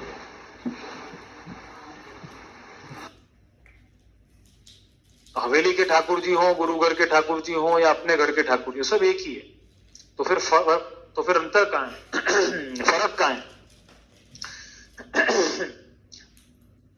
फर्क प्रकार में वो ठाकुर जी गुरुदेव के, मैंने कई बार इस बात को समझाया है। मैं श्री जी बाबा का ही उदाहरण देना चाहूंगा, नाथद्वारा का ही उदाहरण देना चाहूंगा। अपन सब नाथद्वारा जाते हैं, श्री द्वार जाते हैं, श्रीनाथ जी के दर्शन करने, श्रीनाथ जी की सेवा में अपन सब जाते हैं। अब श्रीनाथ जी की सेवा में जाने से या श्रीनाथ जी के दर्शन में जाने से अपन को ऐसा लगता है कि हम कोई तीर्थ धाम या हम कोई तीर्थ स्थल पर गए। श्रीनाथ जी बहुत बड़े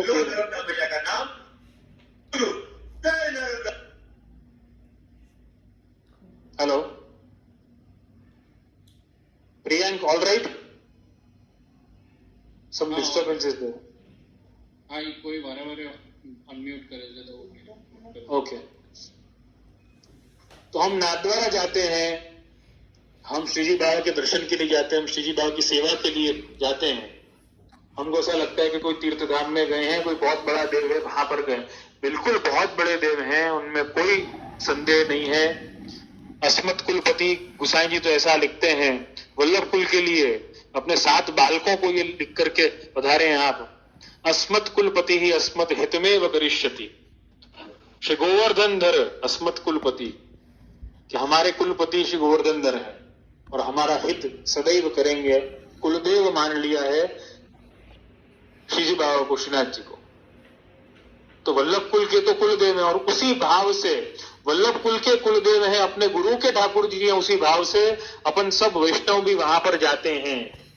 वो बड़े देव हैं और अपने घर में छोटे देव हैं, इसलिए भाई बड़े देव से मिलने जाओ, ऐसा नहीं है, ऐसा बिल्कुल नहीं है। अपने कई प्रसंगों से ये स्पष्ट होता है। गुसाई जी ने अपने खुद के बेटी जी शोभा बेटी जी को ये कहा था, जब 7 सप्त स्वरूप उत्सव किया, श्री द्वार में 7 स्वरूप को श्री जी बाबा की गोद में पधराए उत्सव किया, शोभा बेटी जी घर के ठाकुर जी की सेवा छोड़कर पधारे, तो वहां पर गुसाई जी ने कहा कि तेरे घर पे कोई और है क्या? तेरे घर पे भी तो वही है। ऐसे तो अनेक अनेक प्रसंग अपने यहाँ पर प्राप्त होते हैं। ये तो एक की बात है, इससे बहुत स्पष्टता है कि ठाकुर जी में कोई भेद नहीं है। तो फिर श्री जी बाबा बड़े हैं, अपने घर के ठाकुर जी छोटे, ऐसा नहीं है। वो अपने गुरु के ठाकुर जी हैं। अस्मत् कुलपति ही अपने गुरु के ठाकुर जी हैं। अपने गुरु ने उनको कुलदेव कहा है, अस्मत् कुलपति। ये गुरु वाक्य के लिए अपन जा रहे हैं, गुरु वचनों के लिए अपन जा रहे हैं वहां पर। देखो, मेरे ऊपर कृपा करके मेरे गुरुदेव ने अपने सर्वस्व ठाकुर जी मुझे पधरा करके दिए, तो वहां पर जो आपके ठाकुर जी हैं, उनकी सेवा में आप कैसे आनंद ले रहे होंगे, कैसा आनंद आ रहा होगा। चलो जरा दर्शन तो करें, चलो जरा सेवा का लाभ तो लें। इस भाव से अपन वहां पर जाते हैं कि ये गुरु के ठाकुर, महाप्रभु जी की आड़ी से। अगर शॉर्ट में समझना है तो महाप्रभु जी की कहानी से अपन वहां पे जा रहे हैं, महाप्रभु जी के थ्रू अपन वहां पर जा रहे हैं, और कोई कारण नहीं वहां पर जाने का। तो अपन जब भी सेवा में जाते हैं या अपन जब भी हवेली में जाते हैं, मैंने श्री द्वार का एक उदाहरण दिया है, लेकिन जब भी हवेली में जाते हैं अपन, तो अपन गुरु भाव से जाते हैं कि ये प्रभु गुरु के हैं, यहाँ पर गुरु की सेवा, गुरु के चरणों में बैठ करके कुछ ज्ञान। गुरु के ठाकुर जी भी वहां पर अपने आप पर ये नियम है, पुष्टि भक्ति मार्ग का ये प्रकार है कि जिसके माथे ठाकुर जी विराजते हो उसके जैसे हो जाते। अगर वो गुरु के ठाकुर जी हैं तो वो गुरुवती है ना माने जाएंगे कि देखो गुरु के ठाकुर जी हैं। प्रकार भेद है, स्वरूप भेद नहीं है।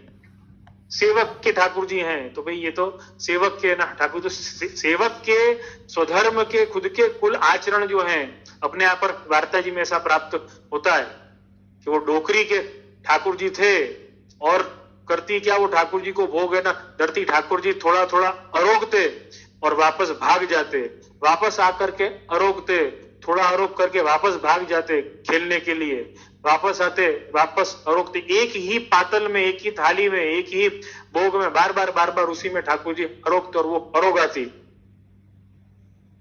गोसाई जी ने मना किया कि ऐसा प्रकार नहीं है, एक बार यहां से ठाकुर जी पधारे तो दूसरा भोग सिद्ध करके तुमको करना चाहिए। बार बार वही पातल में, वही थाली में या वही भोग में ठाकुर जी को वही भोग धरना नहीं चाहिए, गलत बात है। उसने क्या जवाब दिया महाराज ये प्रकार तो आपके यहाँ को है, हमारो लड़का तो ऐसे ही रहवे, हमारे यहाँ के बच्चे जो है वो तो ऐसे ही रहते हैं, खाते खाते खेलते हैं और खेलते खेलते खाते हैं, ऐसा जवाब दिया उसने। गुसाई जी ने भी स्वीकार किया कि नहीं ये सच्ची बात है। लेकिन वही ठाकुर जी जब गुसाई जी के घर पधारते हैं तो सारा प्रकार, सारे नियम, सारी परंपराएं गुसाई जी के अनुसार होती, वल्लभ कुल के अनुसार होती। तो सबसे बड़ी महत्व की बात यह है कि प्रभु में कोई भेद नहीं है।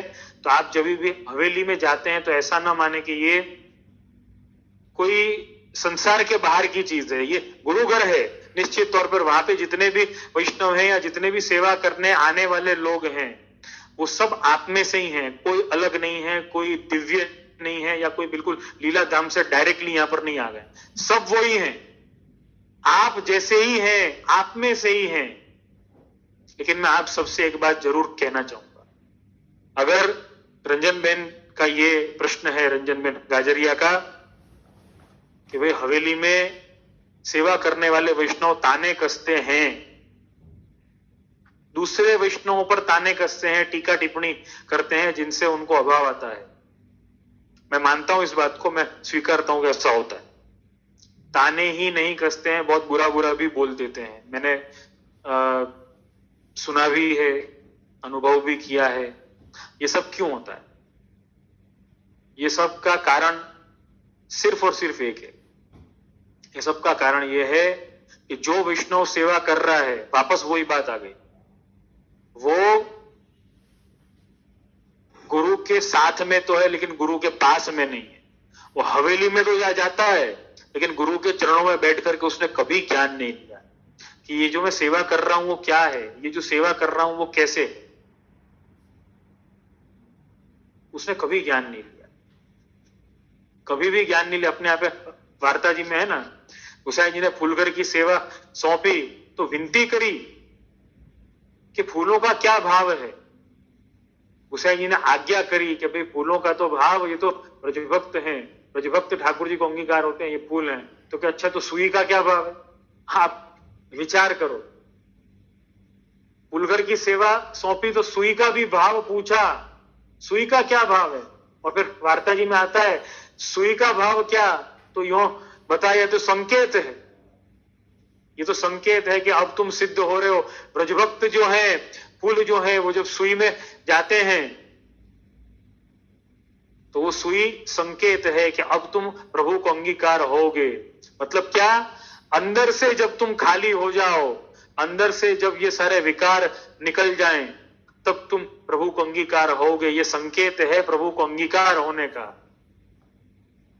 कहते हैं ना कि भक्ति खांडा केरी धार नथी उंगण सीनु काम। तो ये संकेत है कि अब प्रभु को अंगीकार होना है, अब प्रभु का बनना है, अब प्रभु को समर्पित हो रहे हैं। तो यहां पर सबसे बड़ी बात यही है कि जो वैष्णव सेवा करने आते हैं वो हवेली में प्रभु के साथ तो हैं, प्रभु के पास नहीं है। वो गुरुदेव के साथ तो हैं लेकिन गुरुदेव के पास नहीं है। गुरु के साथ रहना और गुरु के पास रहना।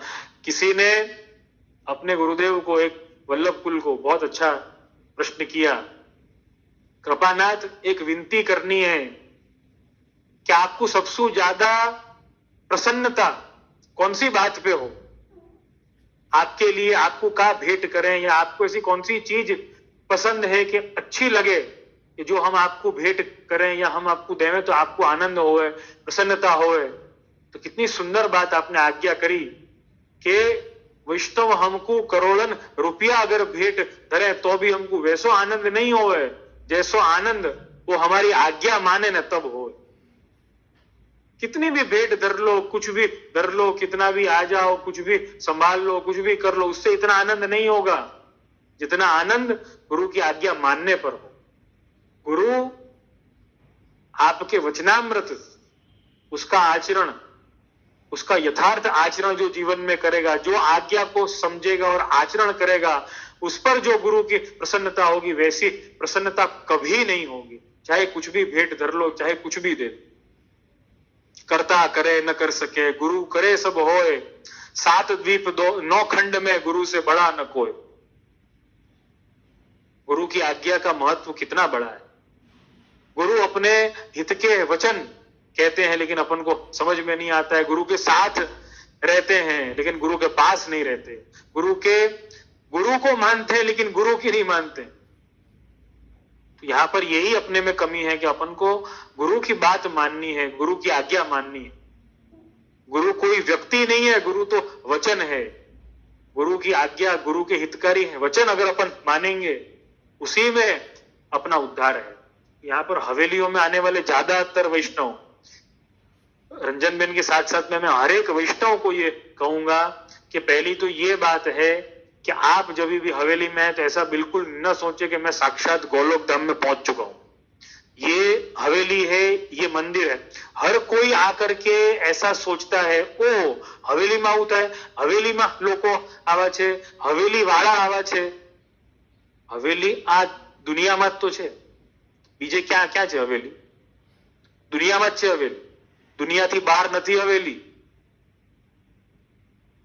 राजनगर वाले रणछोड़ लाल जी महाराज ने इस पे कितनी अच्छी टकोर करी है वचनामृतों में, मुझे अभी भी याद है। मैं कई बार वो वचनामृतों को अपने वैष्णवों को, अपने निज सेवकों को समझाता रहता हूं। वो अगर सुन रहे होंगे तो उनको याद भी आ जाएगा। मैं बार बार उनको एक बात है ना समझाता हूं। रणछोड़ लाल जी से उनके सेवक ने विनती करी, कृपानाथ हमारे लिए क्या आज्ञा है? तो क्या तुम लोग एक काम करना, दुस्संग से बचना और हमारी तरफ मत देखना कि हम दुस्संग कर रहे हैं, सत्संग कर रहे हैं, हमारी बात भूल जाओ। तो उस वैष्णव को बड़ी शंका हुई, कृपानाथ हमारे लिए ऐसी आज्ञा कि तुम दुस्संग से ना बचना और आपके लिए ऐसा कोई नियम नहीं, ऐसा क्यों? महाप्रभु जी की आज्ञा तो सबके लिए समान है, सबके लिए एक सी है। तो हमारे लिए ये आज्ञा कि तुम दुस्संग से दूर रहना और आपके लिए नहीं।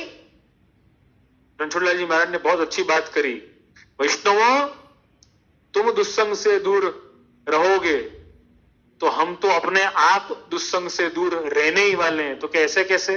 तो कि क्यों? क्योंकि हमको तो संग तुम्हारा ही है ना, तुम्हारे अलावा हम कहीं बाहर है ना जाते हैं क्या? हम कहीं नहीं जाते। हमको तो संग तुम लोगों का ही है, तुम्हारा ही है। अगर तुम दुस्संग से बच गए तो समझो हम भी दुस्संग से बच गए।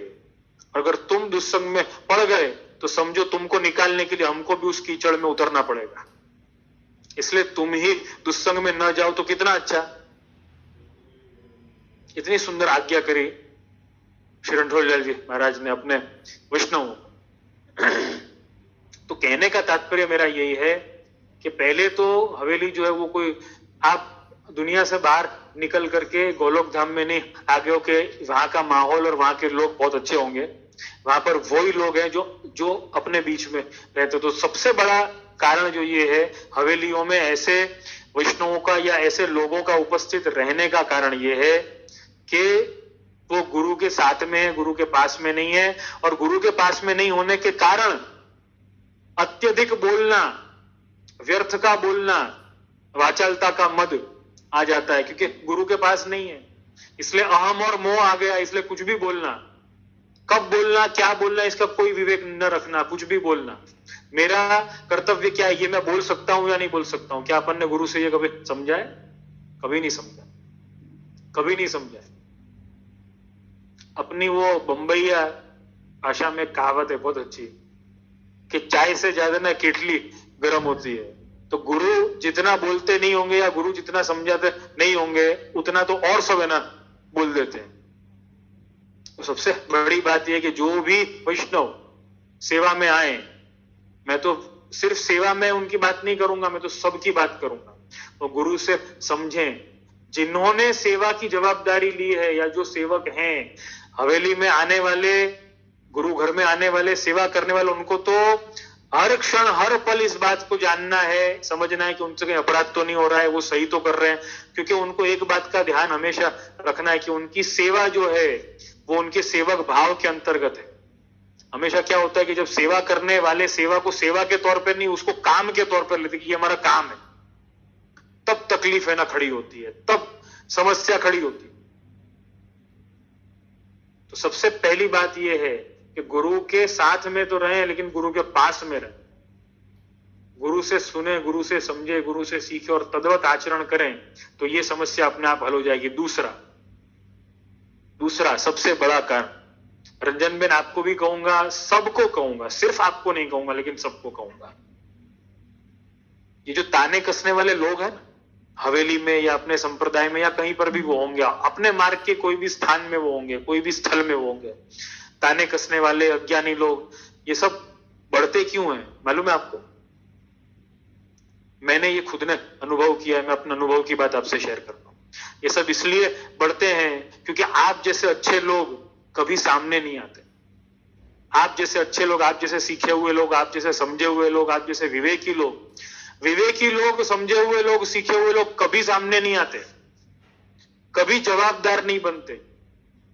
कृपया मैं आप पर या किसी और के ऊपर कोई आरोप नहीं लगा रहा हूं कि आप लोग गलत है, मैं बिल्कुल ऐसा कह नहीं रहा हूं, लेकिन मेरे कहने का तात्पर्य सिर्फ ये है कि हमको हमारे स्थान पर as a Guru, as a आचार्य, आप हमारे यहां पर आए, आप हमारी हवेली में आए, हमको विवेकी वैष्णवों की बहुत आवश्यकता है। लेकिन ज्यादातर ऐसा होता है, पहली बार हवेली में आएगा, हवेली में आने के बाद में शायद, क्योंकि ज्यादातर 100 में से 98% वैष्णव जो है हवेली में आने पर ही पोषित होते हैं। एक बार हवेली में आए, फिर किसी के साथ में कांटेक्ट होगा, फिर किसी से सत्संग होगा, या फिर हवेली में नहीं आई, या तो कोई सोमवार की आयोजन में मिले होंगे, कोई ना कोई कारण से किसी ना किसी से कांटेक्ट होगा, लेकिन उसका जरिया कौन होगा? हवेली होगी या सोमवार की आयोजन होगा। उसके अलावा कोई जरिया है नहीं कि दो वैष्णव आपस में मिल सके, कि कोई है? कोई भी नहीं है जरिया। आजकल फेसबुक है ना, हो गया होगा, सोशल मीडिया हो गया होगा, लेकिन उससे भी वो व्यवस्थित मिलना नहीं होता है। उसका माध्यम तो आज भी हवेली है, आज भी गुरुघर। वैष्णव आते हैं, हवेली में आते हैं, जो अच्छे होते हैं, विवेकी होते हैं, समझ जाते हैं, मार्ग का ज्ञान ले लेते हैं, सेवा में रुचि रखते हैं, वो सीखते हैं और सीख करके अपने घर पर चले जाते हैं और यही कहते हैं कि अपने घर में रह करके सेवा करनी चाहिए। देखो, महाप्रभु ने तो ऐसी आज्ञा करी है, गृह स्थित्वा स्वधर्मतः। अरे गृह स्थित्वा स्वधर्मतः की आज्ञा बिल्कुल करी है, लेकिन साथ साथ में सेवा कृतिर गुरुराज्ञा, ये भी तो आज्ञा करी है ना। गुरु की आज्ञा से आपको सेवा करनी है। उससे भी आगे हरिराय चरण ने पहले शिक्षा पत्र के पहले श्लोक में, और उस पहले श्लोक की टीका में गोपेश्वर जी ने, आप ब्रजभाषा टीका पढ़ सकते हैं, उसमें स्पष्ट तौर पर आज्ञा करी कि प्रातः काल में जल्दी उठ करके भगवत सेवा के भी पहले गुरु घर में जाके सेवा करनी, गुरुदेव की सेवा करनी, और गुरुदेव की सेवा करने के बाद में गुरुदेव से आज्ञा लेनी, अब मुझे आज्ञा हो तो मैं घर जाके अपने प्रभु की भी सेवा करूं। मैं ऐसा करने के लिए कह नहीं रहा हूं, आप ऐसा करो तो बहुत अच्छी बात है, आप ऐसा नहीं कर पाओ कोई बात नहीं, लेकिन मेरे कहने का तात्पर्य मात्र और मात्र इतना है कि जब कोई वैष्णव आता है, कोई विवेकी है, अच्छा है, समझदार है, जो कर सकता है, और आजकल मुझे ये कहना चाहिए कि नहीं ये मुझे नहीं मालूम है, लेकिन मेरे मन की ये व्यथा है, इसलिए आप सबसे कह रहा हूं। आजकल ऐसा भी ज्ञान बहुत प्रसारित किया जाता है, हवेली में नहीं जवानू, हवेली में जाओ तो ई सिद्धांतना विरुद्ध छे, हवेलीओ तो बधी कमर्शियल छे, कमावा माटे बेठी छे, फलाणु छे, ढीकणु छे, आम छे, तेम छे, ओके, नो प्रॉब्लम। लेकिन उसी हवेली में जाके जिसने ब्रह्म संबंध लिया, उसका ब्रह्म संबंध कैसे मान्य किया जा रहा है? फिर ये बताओ। जब ये प्रचारित किया जाता है कि भाई हवेली में ठाकुर जी ही नहीं है, क्योंकि वो कमर्शियल स्थान है, ऐसा प्रूव किया गया है, उन लोगों ने प्रूव किया, ऐसा प्रूव हुआ नहीं है, महाप्रभु जी की आज्ञाओं से ऐसा कभी प्रूव नहीं हुआ आज तक, लेकिन ये समझाया जाता है। मैं गुरु घर की बात कर रहा हूं, मैं वापस कहूंगा, हवेली इज इक्वल टू गुरु घर, जहां पे गुरु के ठाकुर जी हैं, मैं उनकी बात कर रहा हूं। यहां हवेली से मैंने पहले भी स्पष्ट किया था, अभी भी यही स्पष्ट करूंगा, मेरा तात्पर्य गुरु घर। तो ये प्रचारित किया जाता है वहां तो ठाकुर जी नहीं है, तिरोहित हो गए, पधार गए ठाकुर जी वहां से, तो ठाकुर जी नहीं है। ओके, ठाकुर जी उधर नहीं है, लेकिन वहां पर से जो ब्रह्म संबंध लेकर के आया है उसको तो ज्ञान दिया जा रहा है कि तू सेवा कर, घर पे तू कर, अरे ये तो सब गलत है, ऐसा है वैसा है, ये है वो है, सब ज्ञान दिया जाता है। कैसे कैसे? अगर वो ऐसे स्थान पर जा रहा है जहां पर ठाकुर जी नहीं थे तो फिर उसका ब्रह्म संबंध भी जो है वो भी अमान्य हो जाएगा, वो भी गलत होना चाहिए। तो मेरे कहने का तात्पर्य यही है आप सबसे कि आप सब अच्छे लोग जो हैं आप आगे आइए, आप जिम्मेदारी लीजिए, आप सेवा करिए। हम जैसों को, हम वल्लभ कुल को, हम आचार्यों को आप जैसों की बहुत आवश्यकता है। आज महाप्रभु जी के उत्सव पर यह बात कहूंगा आप सबसे, आप सब जवाबदारी लीजिए। मैंने पहले भी कहा है कि ये पुष्टि मार्ग को संभालने की जवाबदारी सिर्फ हमारी नहीं है, हमारी पहले जरूर है, आगे हम हैं। वल्लभ कुल एज आचार्य हमेशा आगे हैं, निश्चित तौर पर है, ये मैं मानता हूं, आपकी बात में मानता हूं। जवाबदारी प्लेन उड़ाने वाले पायलट की होती है, प्लेन को संभालने की, उतनी जवाबदारी पैसेंजर की नहीं होती है, निश्चित बात है, मैं मानता हूं। लेकिन पैसेंजर की कोई जवाबदारी नहीं है ऐसा तो नहीं है ना, उसको कम से कम सीट बेल्ट बांध करके बैठना तो है ना, उसको कोऑपरेट तो है ना करना होगा पायलट के साथ में, तभी तो वो प्लेन अपने गंतव्य तक सुरक्षित और अच्छी तरह पहुंचेगा, नहीं तो कैसे पहुंचेगा? Cooperation is must.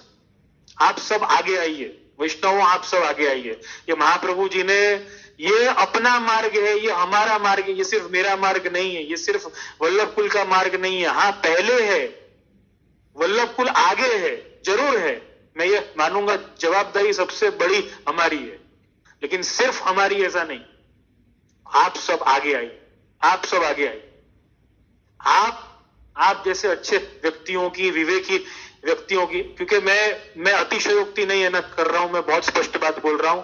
आज समय भी बहुत हो गया है, लेकिन तो भी मैं इस बात की स्पष्टता है ना देना चाहूंगा आप सबको। ज्यादातर ऐसा माना जाता है कि हवेली में कौन आता है जिसके पास में कोई काम धंधा नहीं, जो निकम्मा बैठा हुआ है वो ही आता है हवेली में। जिसके पास में बहुत टाइम हो ना, वो क्या करेगा? हवेली में जाके बैठ जाएगा या वहां पर वो सेवा करेगा। ऐसा क्यों है? ऐसा क्यों होना चाहिए?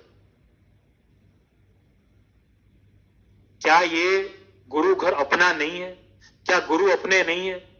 क्या अगर गुरु को अपना नहीं मानते हो तो श्री जी बाबा को भी अपना नहीं मान सकेंगे अपन? आप विचार करके देखो, क्योंकि वो भी अपने गुरु के ही ठाकुर जी हैं, वो भी महाप्रभु जी के ठाकुर जी।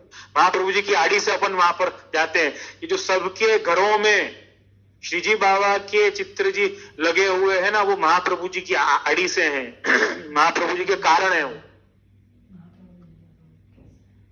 परोक्ष रूप से वो चित्र जी महाप्रभु जी के ही। वैष्णव आप सबसे ये कहूंगा, आप सब अपनी जवाबदारी निभाइए। आपको संकोच होता है, आप हमारे पास में आइए, आप मेरे पास में, अपन चर्चा करेंगे, कोई मार्ग निकालेंगे।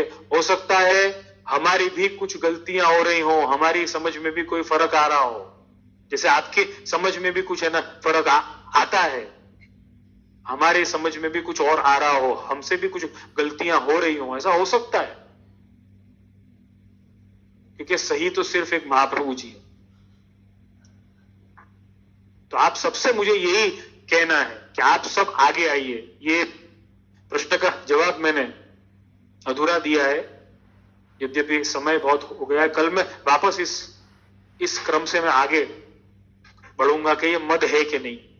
निश्चित तौर पर ये मद है। जितना भी क्रम बाकी मैंने कोशिश की है कि मैं ज्यादा से ज्यादा इसका स्पष्टीकरण दे सकूं, लेकिन ये ताने तभी बंद होंगे जब आप आने शुरू होंगे। आप जैसे अच्छे लोग, आप जैसे समझदार लोग, मार्ग के जानकार लोग जब आएंगे और सेवा करेंगे। क्योंकि ज्यादातर ऐसा होता है, चार बातें सीख ली ना वो व्यक्ति घर में बैठ जाएगा, हवेली में थोड़ी जवाय, दूसरे को भी रोकेगा, हवेली में न जवाय, त्या तो बहु खराब लोग हो, त्या तो बहु आवा हो, त्या तो बहु तेवा हो। हवेली में कौन जाए? જેને ખબર ન હોય, જેના ઘરમાં સેવા ન હોય, अच्छा वापस ब्रह्म संबंध लेने के लिए हवेली में ही जाए। मजा की बात यह, जब वहां पे ठाकुर जी नहीं है तो फिर आपका ब्रह्म संबंध सार्थक कैसे होगा? आप खुद विचार करके देखो इस बात को। क्या गुरु घर का कोई प्रकार है ही नहीं? निश्चित तौर पर है, निश्चित तौर पर है। प्रमाण भी है, इतिहास भी है, सब कुछ है निश्चित तौर पर। खैर अपन को उसमें नहीं अभी है ना जाना है, लेकिन मुझे यही है ना कहना है कि ये ताने कसना जो है ये वो अहम और मोह का नतीजा है, ये वाचालता का मद है, इसलिए हो रहा। और ये वाचालता का मद अज्ञानता के कारण आता है, गुरु के साथ में रहे लेकिन गुरु के पास में नहीं रहने के कारण आ रहा है। ऐसा वाचालता का मद, ऐसा वक्तृत्व का मद, ऐसी गलत बात करूं, ऐसी व्यर्थ बात करूं, किसी का मैं अपमान करूं, क्या वो मैं हर वैष्णव से ये कहना चाहूंगा जो भी हवेली में सेवा कर रहे हैं, घर में सेवा कर रहे हैं या कहीं भी सेवा कर रहे हैं, वो वैष्णव मात्र है, मैं उनसे कहना चाहूंगा आप ऐसा व्यवहार, ऐसी वाणी, ऐसा वर्तन किसी के साथ में मत करो जो आपके साथ में किया जाए तो आपको बुरा लगता हो। ऐसा किसी के साथ में मत करो। अगर वो आपने किया तो वो अहम और मोह होगा। किसी वैष्णव को आपकी वाणी के कारण दुख हुआ, आपके व्यवहार के कारण दुख हुआ, वो मार्ग से दूर हुआ, पहले तो मुझे ये समझ में नहीं आता कि वो मार्ग से क्यों दूर हो रहा है। सिर्फ इसी कारण से कि किसी ने उसको कुछ कह दिया। जीवन में ऐसी घटना तो कितनी बार होती है, अपने घर में अपन को रोज कोई ना कोई कुछ ना कुछ अपन को कहता ही होगा, तो क्या अपन घर छोड़ के चले जाएंगे? लोगों के कुटुंब में कितने बड़े बड़े झगड़े होते हैं, कोर्ट केस हो जाते हैं, एक ही संपत्ति के ऊपर अधिकार के कारण कोर्ट केस हो जाते हैं, भाइयों में, कुटुंबियों में, सब में आपस में हो जाते हैं। लेकिन कोई भी ये कहता है कि ये मेरा घर नहीं है, मैं तो छोड़ दूंगा इसको, मैं केस क्यों करूं, मैं मगजमारी क्यों करूं, मैं संघर्ष क्यों करूं, लड़ाई क्यों करूं, मुझे क्या करना है, छोड़ दूंगा। कौन है ऐसा जो आज छोड़ेगा? बताओ मुझे, कोई एक ऐसा है? कोई ऐसा नहीं है। लेकिन क्यों? स्वमार्ग के लिए अपन इस स्वमार्ग को क्या अपनी संपत्ति नहीं मानते? क्या अपन अपने गुरु घर को अपनी संपत्ति नहीं मानते? अपनी भावात्मक संपत्ति नहीं है, शायद भौतिक संपत्ति नहीं है, लेकिन भावात्मक संपत्ति है, भावात्मक संपदा है। इस मार्ग के गुरु वल्लभ कुल के ठाकुर जी, महाप्रभु जी के ठाकुर जी, क्योंकि वल्लभ कुल के ऊपर ज्यादातर श्री महाप्रभु जी के सेव्य स्वरूप विराजते हैं, गुसाई जी के सेव्य स्वरूप माथे विराजते हैं, ज्यादातर ऐसा होता है। नहीं भी हो तो भी जो भी ठाकुर जी विराजते हैं वो भी किसी निधि से कम नहीं है। सबके ठाकुर जी निधि, आपके घर में विराजने वाले ठाकुर जी भी निधि स्वरूप हैं आपके। तो ये संपदा अपनी है, भावात्मक संपदा है अपनी है। गुरु घर हवेली अपनी भावात्मक संपदा है और वो रहेगी। उस संपदा को संभालना, उसका संरक्षण करना, उसको निखारना, उसको बढ़ाना, उसको आगे लेना, ये सिर्फ हमारी जवाबदारी नहीं है, आप सबकी जवाबदारी है। और आप अगर कीचड़ में गिरे, रणछोड़ लाल जी महाराज ने जैसे आज्ञा करी, आप कीचड़ में गिरे तो हमको भी कीचड़ में गिरना पड़ेगा। आपने दुस्संग किया तो हमको भी दुस्संग करना पड़ेगा। तो सबसे बड़ी बात यह है, वैष्णवों, अपने स्वधर्म का ज्ञान आप रखो, अपने स्वमार्ग से आप जुड़ो, अपने गुरु के सन्निधान में आप रहो। तो ये वक्तृत्व का मद, वाचालता का मद, ये अहमता ममता, वाचालता का मद और कुछ भी नहीं है, अहमता और ममता है। इसके कारण अभिव्यक्ति बहुत ज्यादा होती है, अहम और मोह बहुत है अंदर, और वो अहम और मोह अंगीकार नहीं हो रहा है तो क्या होगा? ज्यादा से ज्यादा अपने आप को एक्सप्रेस करना है, ज्यादा से ज्यादा अपनी अभिव्यक्ति करनी है, मैं जो बोल रहा हूं वो सही है, क्योंकि ईगो बहुत है, अहंकार बहुत है, या किसी भी चीज के प्रति मोह बहुत है कि ये तो मेरा है, ऐसा मत कर, वैसा मत कर, मेरी चीज है, ये है, वो है। भाई ये सेवा अपनी है। कहने का तात्पर्य सिर्फ यही है कि आप सभी अच्छे वैष्णव बने, और अच्छे वैष्णव बनने के बाद में गृहस्थित्व स्वधर्म तो निश्चित तौर पर है, लेकिन इस मार्ग को संभालने की भी जवाबदारी अपनी है। तो आप सभी आगे आए, आप सभी हमारा साथ दें। अगर हम वचनामृत करते हैं, अगर बोलना, अगर उपदेश देना अगर एक वल्लभ कुल का कर्तव्य है तो उपदेश सुनना क्या आपका कर्तव्य नहीं है? आपका कर्तव्य बिल्कुल है। अगर आप ऐसा मानते हैं कि मेरा कर्तव्य नहीं, एक जन नहीं सुनेगा तो क्या हो जाएगा, तो ऐसे ही मैं अगर सोचूं तो मैं एक वल्लभ कुल नहीं बोलूंगा तो क्या हो जाएगा, दूसरे सब तो है ही ना, उनके तो वचनामृत हो ही रहे हैं ना, वो तो बोल ही रहे हैं ना, तो क्या होगा? ऐसे तो सब समाप्त हो जाएगा। ये मार्ग कैसे बढ़ेगा आगे? महाप्रभु जी ने इतने सुंदर परिश्रम लेकर के इस मार्ग के सिद्धांतों को स्थापित किया, उसका क्या होगा? वैष्णव आप स्वयं इस पर विचार करें, वाचालता के मद का त्याग करें, जिससे अहमता ममता बढ़ती है। व्यर्थ ना बोलें, ज्यादा ना बोलें, बने तो मौन रहे। मौन भी एक अभिव्यक्ति, आपका मौन जो है वो अभिव्यक्ति तब बनेगी जब आपका आचरण श्रेष्ठ हो, आपका विचार श्रेष्ठ हो, आपका धर्म श्रेष्ठ हो। और वही धर्म को श्रेष्ठ करने के लिए श्री महाप्रभु जी पधारे हैं परिश्रम लेकर के। तो अपने गुरु के पास रहें, गुरु के साथ तो रहें लेकिन गुरु के पास रहें। ये मार्ग अपना है, ये महाप्रभु जी का मार्ग अपना है। सिर्फ वल्लभ कुल के लिए नहीं है, वल्लभ कुल के लिए तो पहले है, लेकिन आप सबके लिए भी, आप सब साथ में होने चाहिए।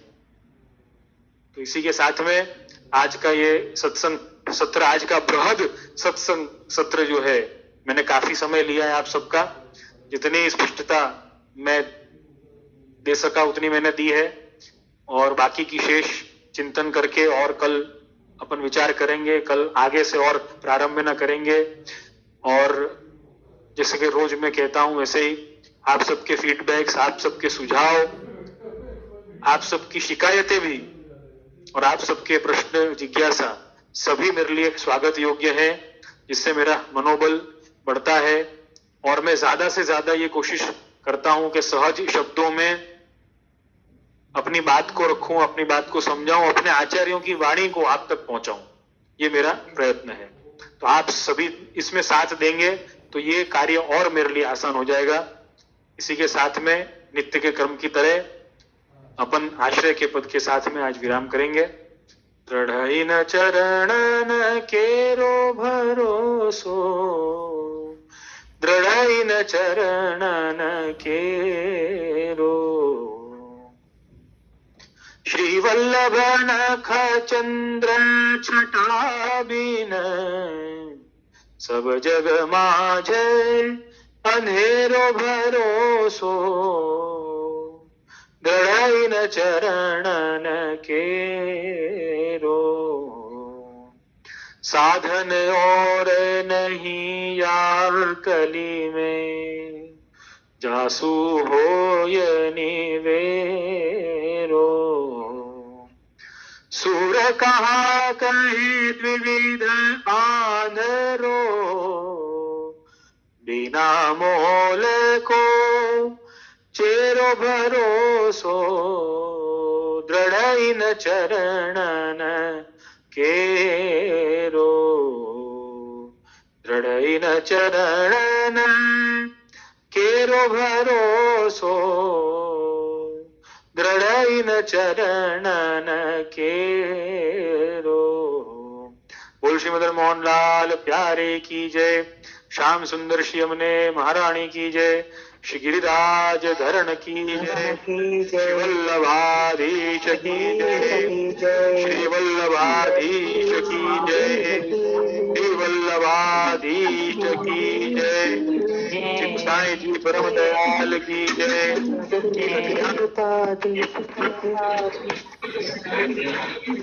की जय।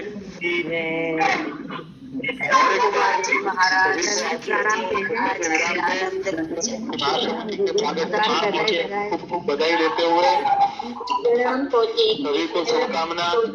शुभाशी सर्वे भवन्तु सुखिनः, सर्वे सन्तु निरामयाः।